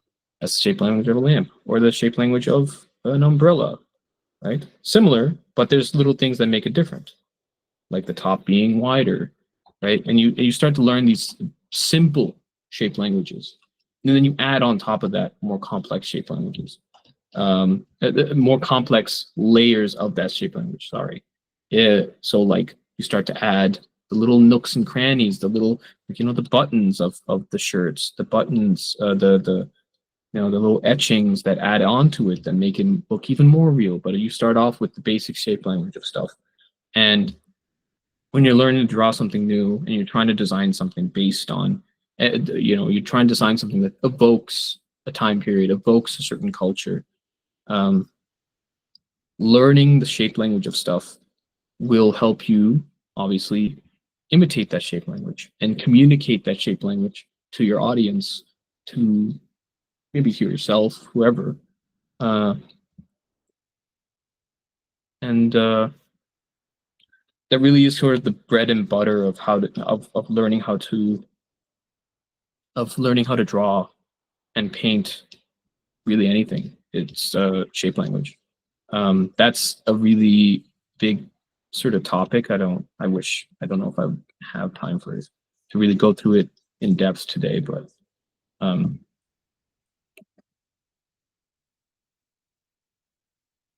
sorry, give me one sec. I'm just gonna let my dog out.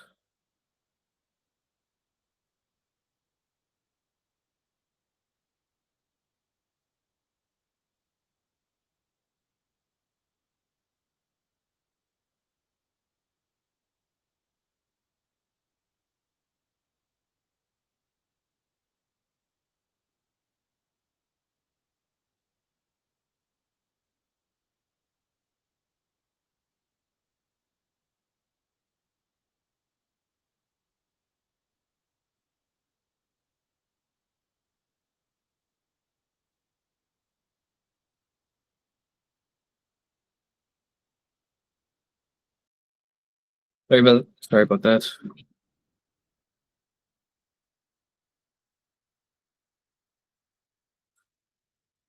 Yeah, shape language. Yeah, so shape language is just a really important thing to you could look up. There's so many great videos about it, but um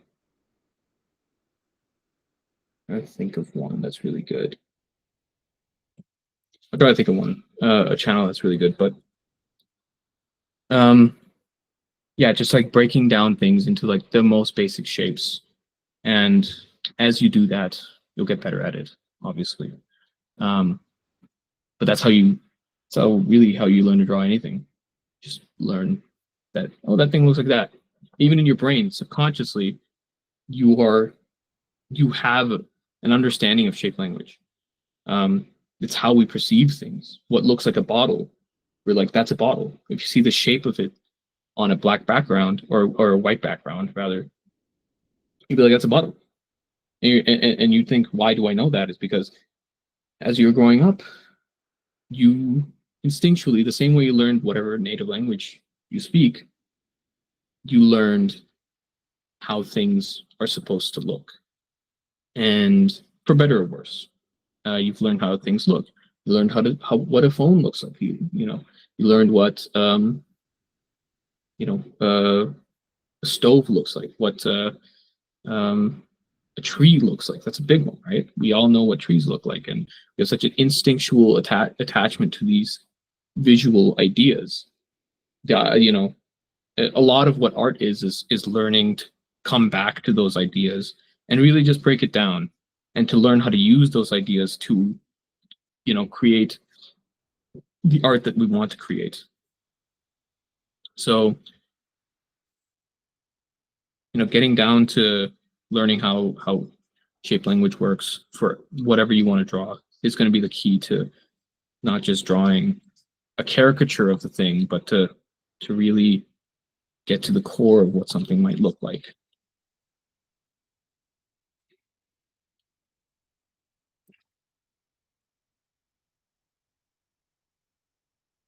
Made him look older, so now I'm thinking, what other ways could I maybe play around with this character? Maybe I could make his clothes more tattered, maybe he's been on the road a much longer time, and therefore he's he's his clothes are in disrepair, perhaps. If you have any suggestions of things you want me to add to this character, I can also do that. If you have any requests, I feel like that'll be fun, because sometimes limitations and prompts can be really helpful. And that's why I say, if you have the option of running your ideas by a mentor, or it's a state medallion. Yeah, his state medallion is sort of in his pocket, but I think I can find a more fun way to put it on his person. But sorry, what I was saying was that if you can run your ideas and visuals by someone, and be like, what do you think I should add? Like, really be honest. What do you think I should add? What do you think would make it look cool? Get someone who's honest, and you don't have to take their advice, but it might be fun to try out their suggestions. Yes, his medallion is in his pocket, which I think it would be fun to find a different way to have it attached to his person.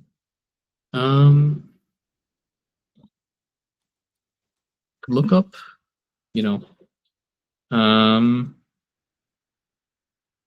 pocket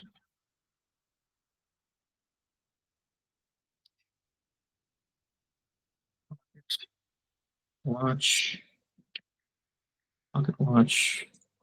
Oh, no, not shop. I don't want to buy one. Yeah, I could have it. Is this hanging from his person? Not sort of. I could have something like that. Where he wears it more, because in the anime, his character has his pocket watch, but it's sort of, he doesn't really show it to people, and he has a sort of soldered shut. He doesn't open it, but if you opened it up, is like a very sort of personal bit of information, something that he has not fully dealt with. It's a specific date, and a show that his character is sort of evolving and changing could be that now he's wearing the pocket watch more openly, meaning that he is less secretive about himself and who he is on the inside, right? Of his emotions, his past, his shame, and that could be a fun way to play with that character and that story. Um, as in the anime and the manga, he does become more open as a person. He deals with his past and his shame, and is willing to let people in and not hide away as much. So and I need to try to think of a way of incorporating that. I think would be really fun. Um,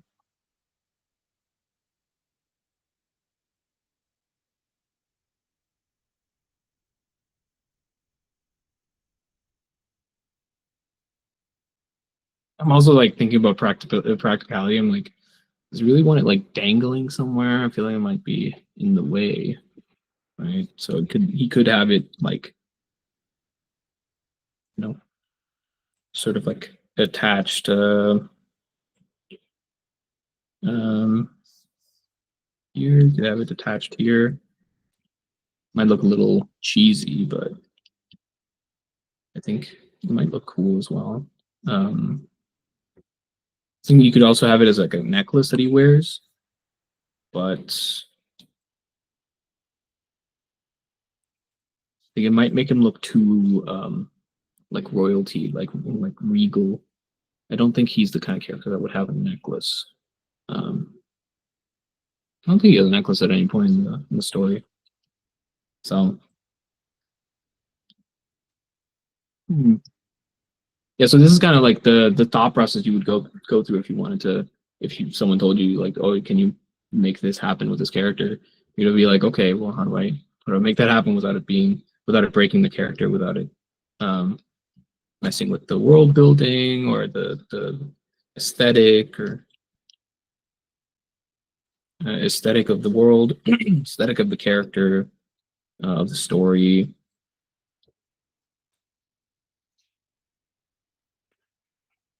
Um,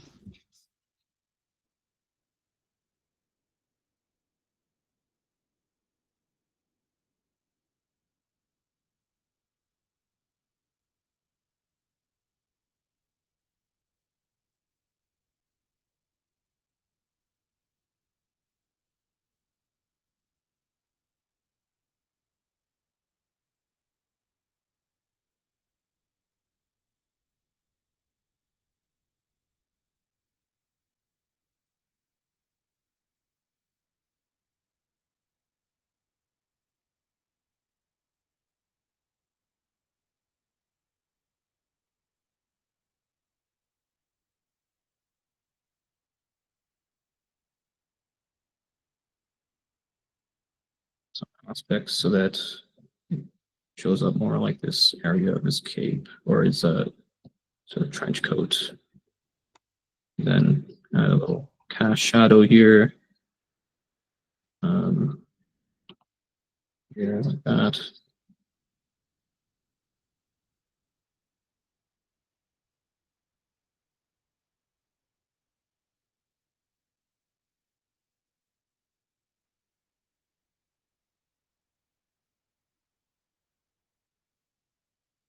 Cast shadows are such an easy way to like bring something to life and to just make something feel three-dimensional in a way.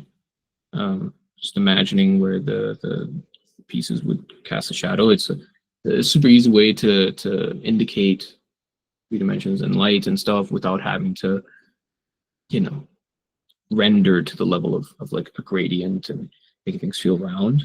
It's just like there's a big thing in environment design is like shadows and stuff coming out of nowhere, just from like clouds and such. Um, that drop onto stuff and gives a really easy way for the painter, the artist um, to show the ups and downs of the surface that the shadow is being cast on. Find a good example of this. Environment design.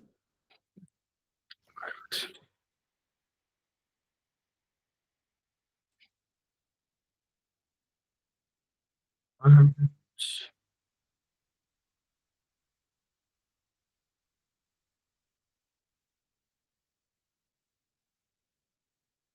This is kind of a good example where the clouds are casting sort of a soft shadow on things.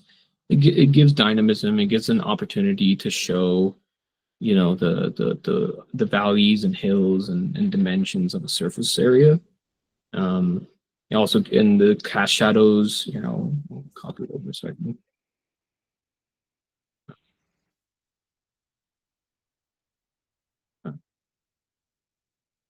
It's a great way to, especially if you're putting a character in an environment. If I want to take this character and put him in an environment, a good way to like just quickly, you know, put them in there. You can even just copy and paste, and you just add a cast shadow, soft cast shadow, hard cast shadow.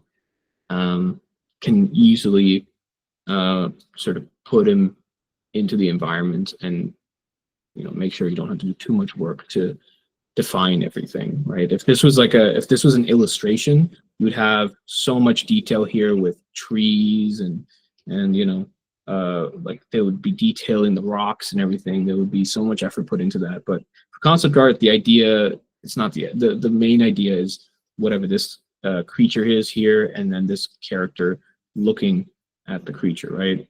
So you're trying to find really quick ways to you know, create depth and atmosphere. So you have, you know, this character is the darkest. If you want something to be further away, you want it to be lighter, because as things get further away, there's atmosphere in between you, the viewer, and whatever's further away. So stuff will get less contrasty, will get less dark as it goes further away. So you know, but then these cast shadows are a good way of, you know, these cast shadows like that, and that's, you know, probably from this cloud here, right? That's casting shadow down like that, and then, you know, you can, once you have that one cloud, you can sort of imply that there's other clouds, you know, up in the sky here somewhere, and they're casting shadow down onto here, and then that gives you an excuse to make this part darker, and, you know, push this area away from the background. There's little tricks like that so cast shadows, really useful tool to just make things feel three-dimensional and, you know, in tune with the space that you're designing. Obviously, it's not just a concept art thing. This is like all paintings. Cast shadows are amazing and so much fun once you start to incorporate them in. For a long time, I was big sort of, I didn't really like to use cast shadows as much. I was way more into just like front lighting, and because I really like to do characters, and that sort of started with this very gnarly looking fella here.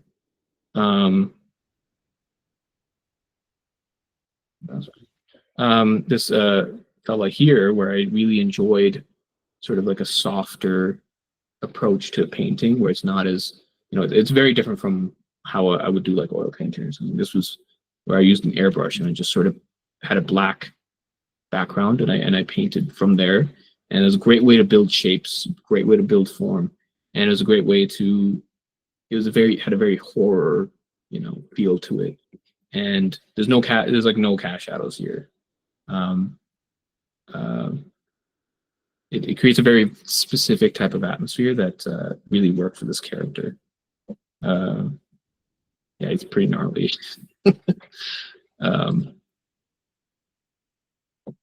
Yeah, I was really into that for a long time. This character was also done the same way. It's no real cast shadows. It's just, you know, painted from this character, same. Yeah, it's one of my favorite sort of like fun, quick ways to concept or paint creatures. Just get a really dark background and then paint the light in as if it's like using light as a brush. Essentially, imagining the light as a brush, like no cast shadows, nothing. You can add cast shadows.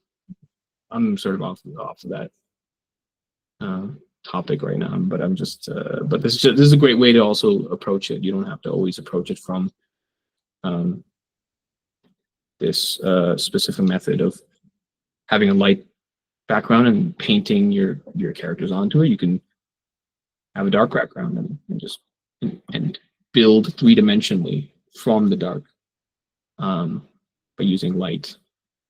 Um, but I think that that one does take probably a little bit more experience with, you know, painting from life, painting and drawing from life. Because I couldn't do that back. You know, when I was starting college, it took me a while to understand the concept of painting light as if it, you know, the light itself is your paintbrush. I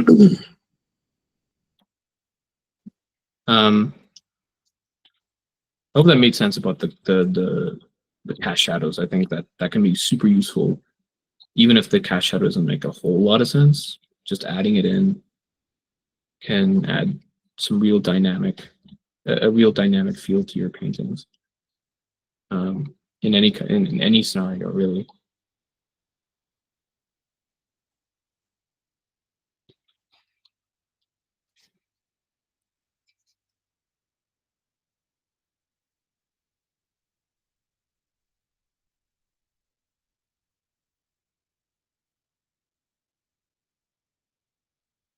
Drop his shoulder down a bit to lengthen his neck, because I feel like he would get slightly lankier and uh,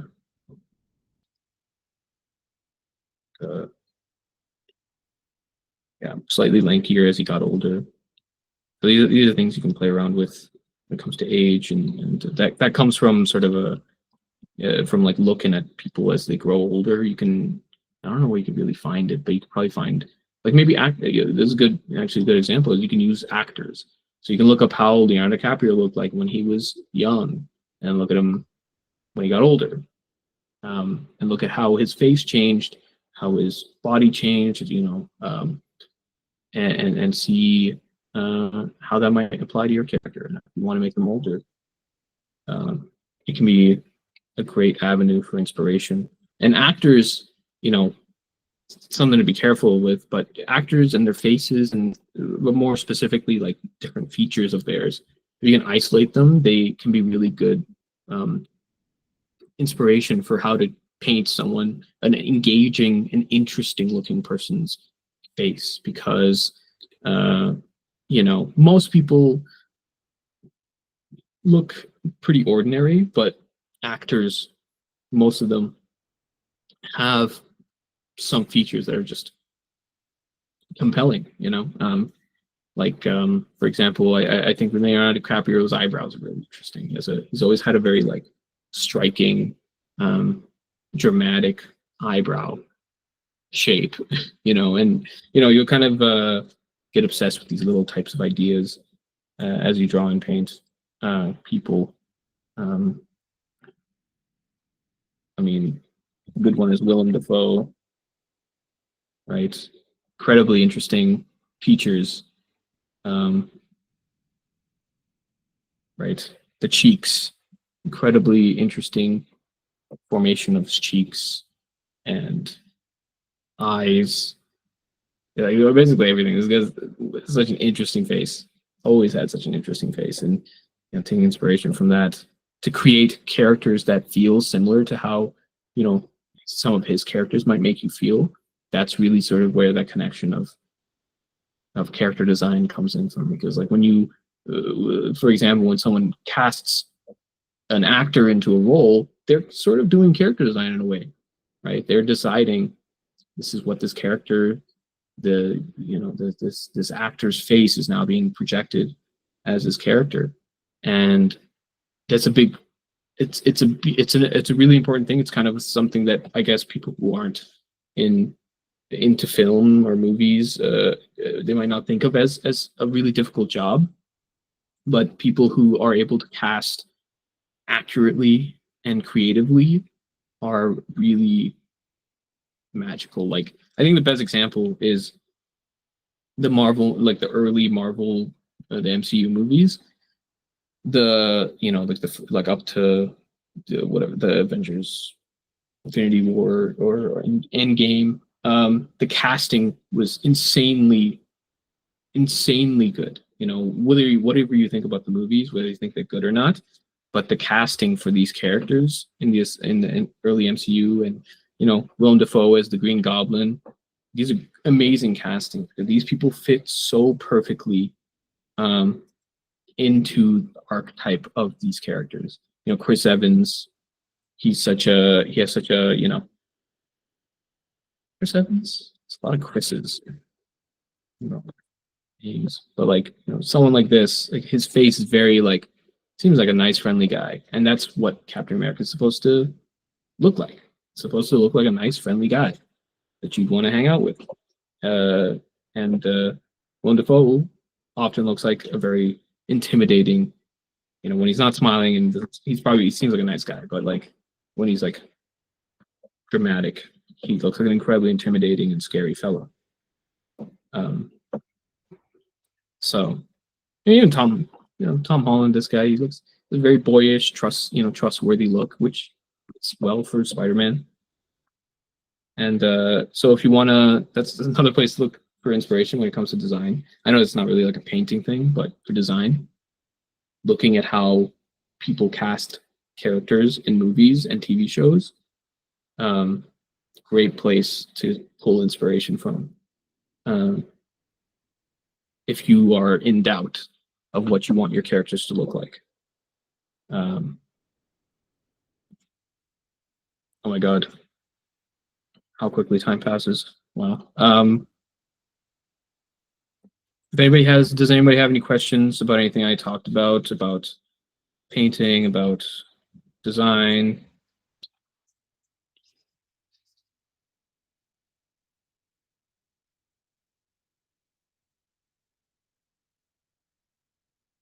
It's been a long time since I did online workshops. It's always very odd that I can't hear people talk.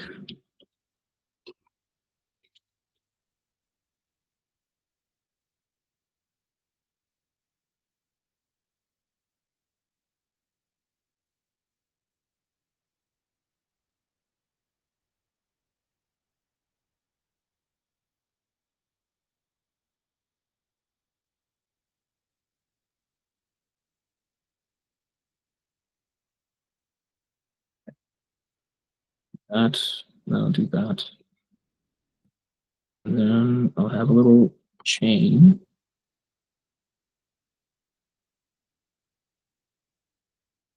Chain brush here somewhere. Chain brush, there you go. I'll actually put this on the layer. There we go. Then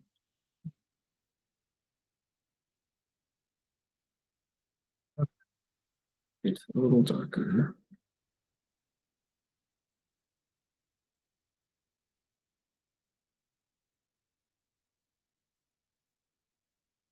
Then on that, and on that, right on. Go. Kind of works. Not perfect, but concept is there. And then I can have his pocket watch sort of hanging from his person. Although that's impractical, I think it looks cool. And I would imagine that in the story he would take his cape off before he did anything, actiony or engaging or dangerous. I don't imagine he would keep it on unless he was just very dedicated to the bit and just wanted to look cool at all times. In which case, go for it. Wear your cape. no matter how impractical it might be.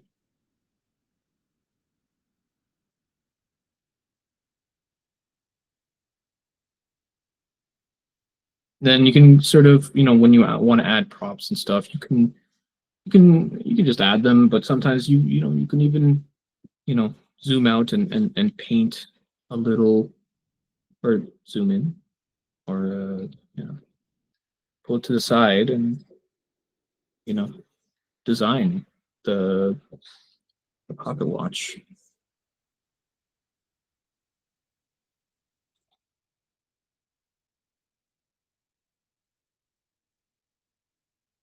I'm going like very quickly here at the moment, but you can take as much time as you want. Do it. Um, just getting something down onto the page is incredibly important. Um,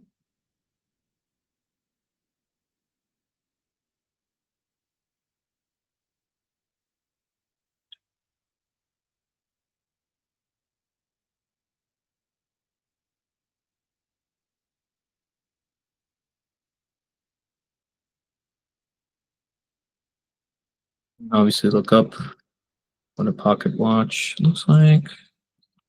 Quickly before workshop ends, and you can play around with all these fun details. How much you want to add of that, how much you don't want to add. Um, so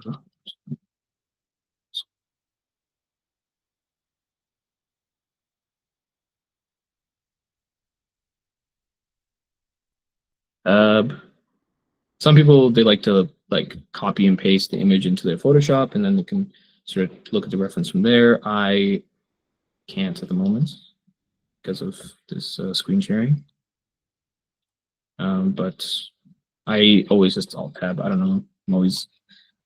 Sometimes I'm lazy with stuff, and you know,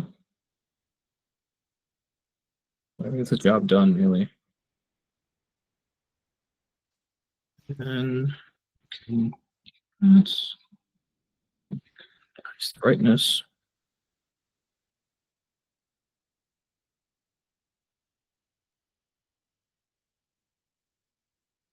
Indicate just lightly what that might look like.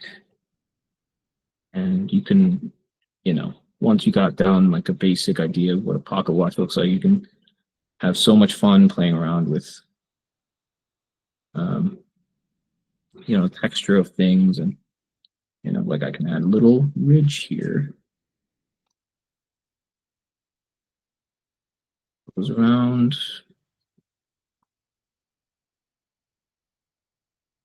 Add things that just divide things up, make things interesting, more engaging. Right, zoom out and it looks vaguely like a pocket watch. You've done your job.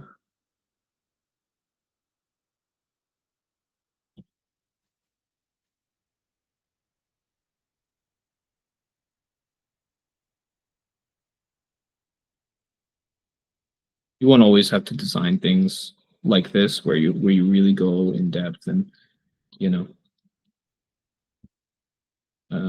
but sometimes when it comes to something as important as this pocket watch in the context of the story, it might be nice because this pocket watch sort of comes up um, multiple times throughout the story.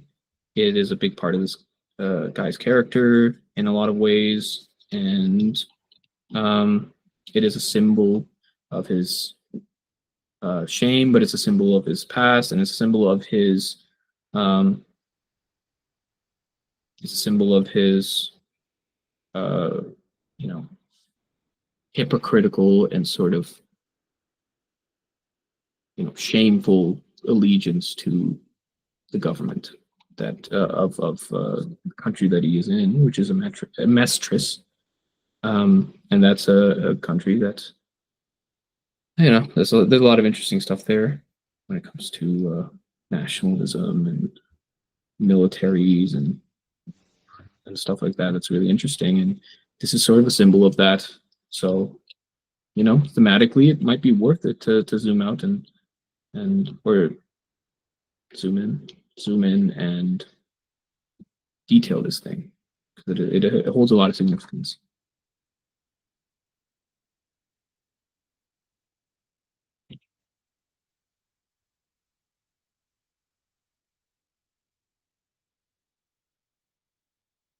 We've got about 15 minutes left. Anybody has any questions about anything we talked about so far?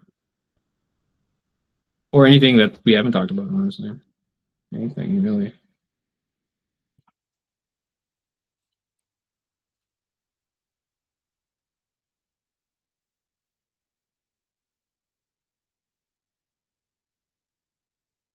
Sketch like this could very well work for concepting. Like if you're doing concept art, sometimes you'll need people. You'll be asked to render things a lot and to really push it to a finish, like something like this, um, or like this.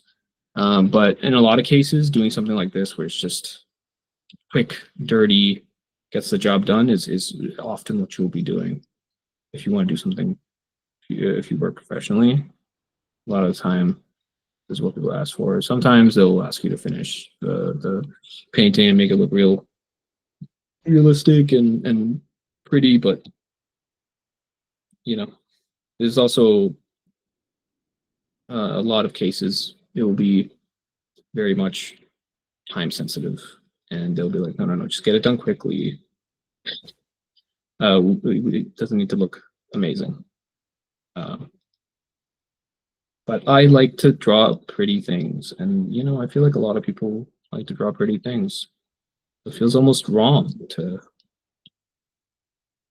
not sort of push it to the level of finish that would look pretty. Um,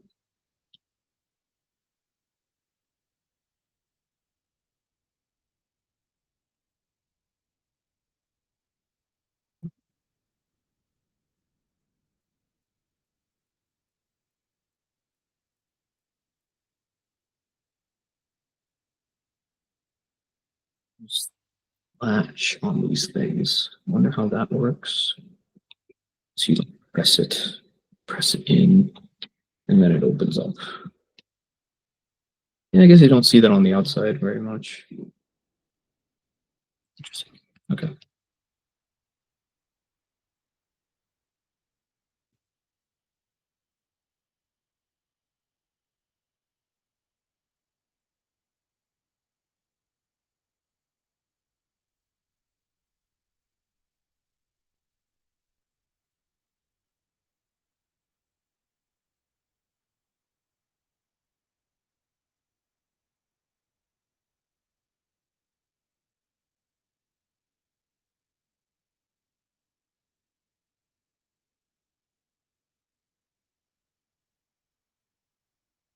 It's a good opportunity. You can add extra details like some kind of grip, texture,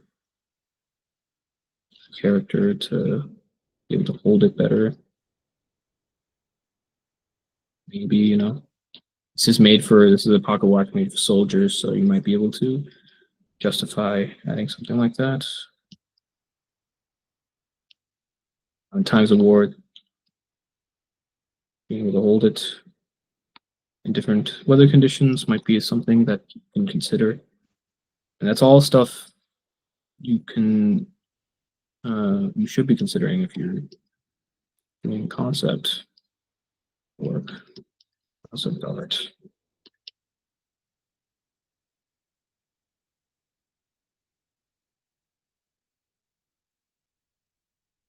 It's like the symbol of the empire that's on it that you can also. Oh, looks like I don't know if I can.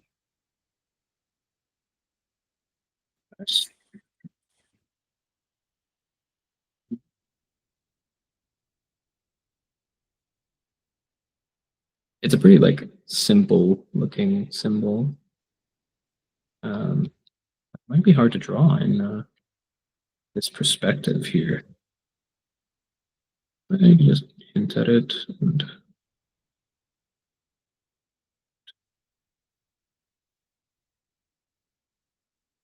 be perfect.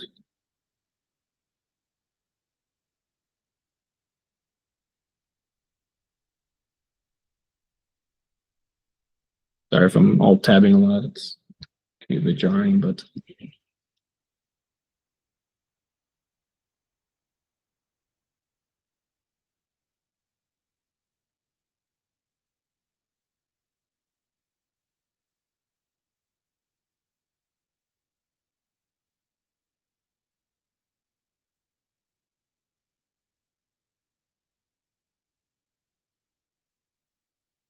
it does look a little silly on in the context of this aesthetic that I've decided for this concept. It does look a little silly. Which in this case, I would be like, okay, maybe it's time to redesign this logo, and then you know, I would then take some time to redesign it, and that's something that can also be really fun in concepting. You get to play with the graphic design. I don't know if that's something any of you might be interested in, but graphic design is a big part um, of a lot of concepts because symbols, flags, um, branding essentially is a big part of a lot of things. Like armies have what is essentially branding and brand identity of color schemes and symbolism and shapes that they like to associate with. So, graphic design, it's everywhere.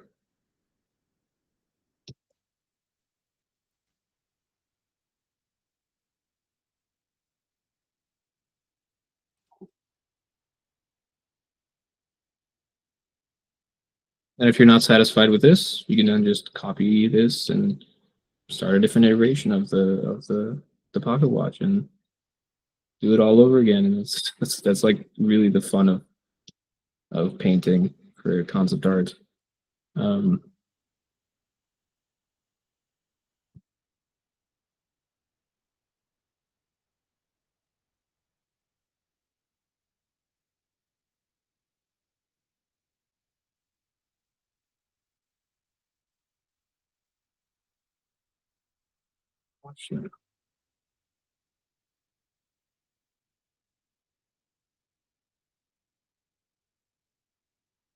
yeah,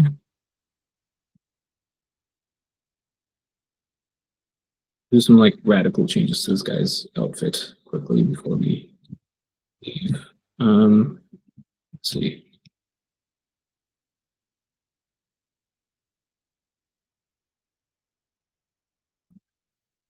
do that. Lasso tool will be incredibly useful if you decide to paint in Photoshop. Um, uh, that's something you're into. That's the kind of concept drawing and painting you want to go into. Um, digital. It's where a lot of concept is done. So I don't know anybody that I know some people that do work like with watercolor when it comes to illustration, but I don't know anybody that does traditional like practical medium uh, concept work. I know some people that start off with like a pencil drawing or a marker sketch or something like that, and then they scan it into their computer, and then they go about it that way. But I don't know anybody that doesn't practical all the way through. So that would be really cool. I would imagine. Uh, Very time consuming. I think that's really the issue with doing everything practical. Uh, this out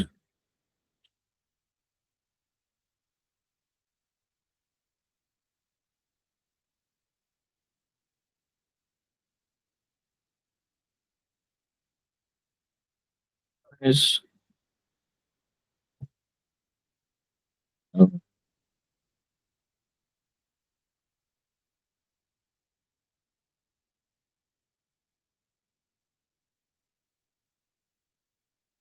have to change his arms.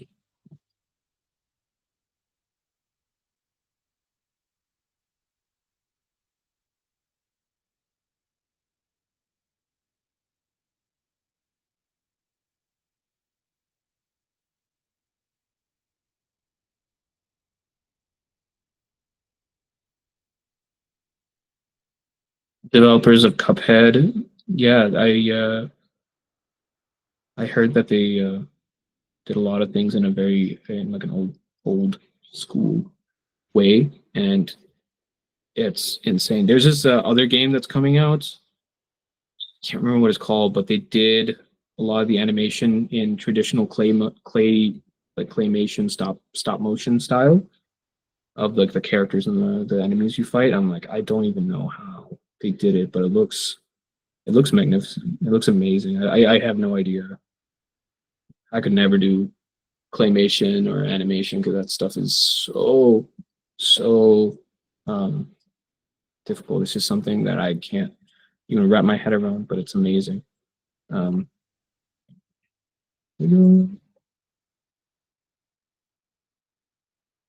uh,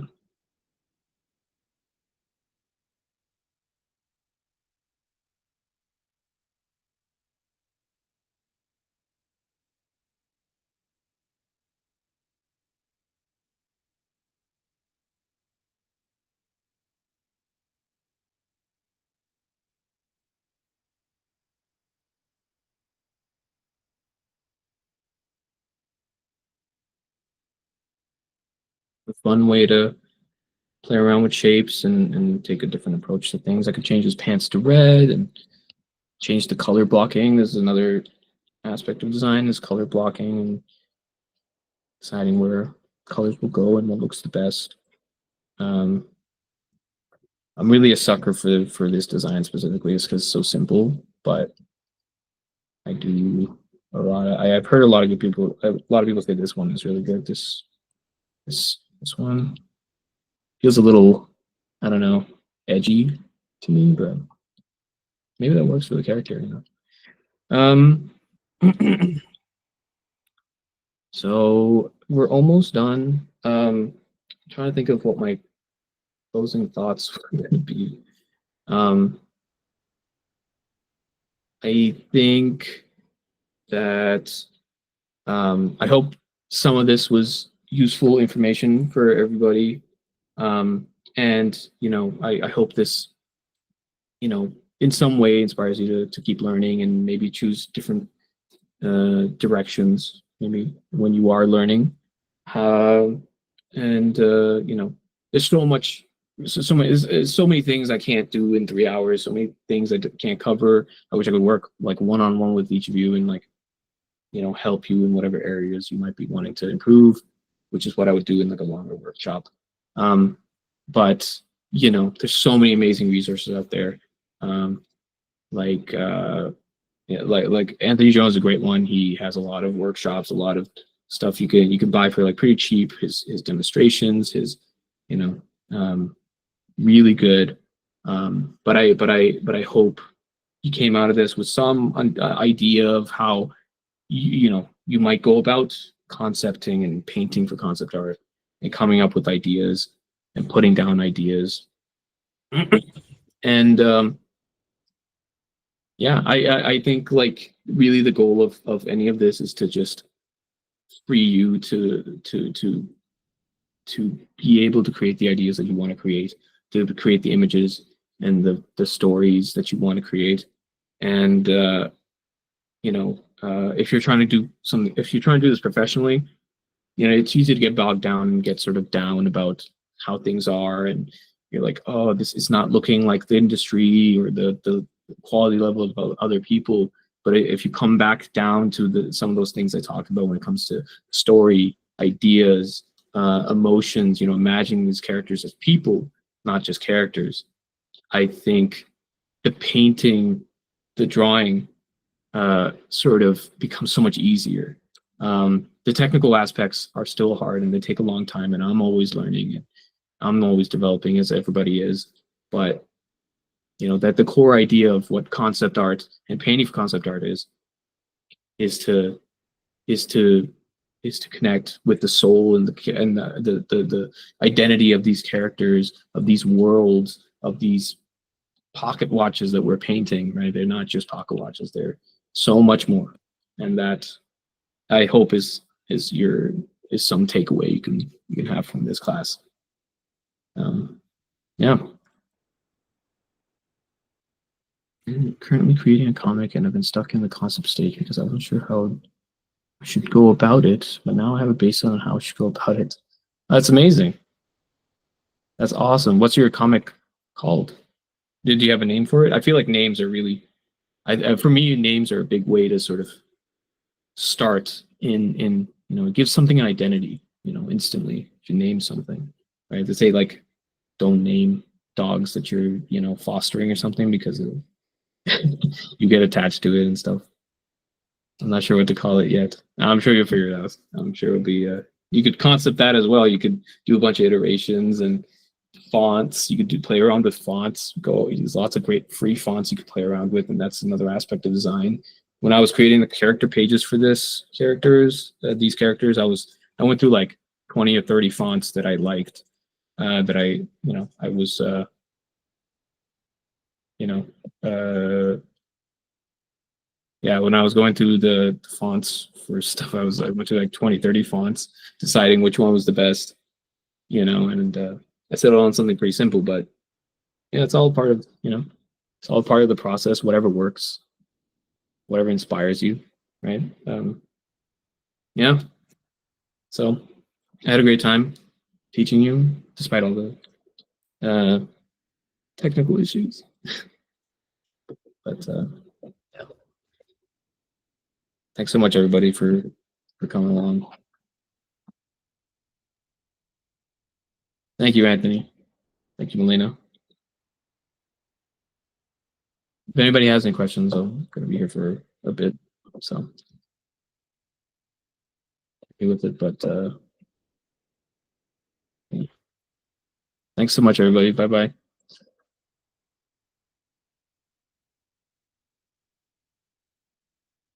Bye bye, Nadia.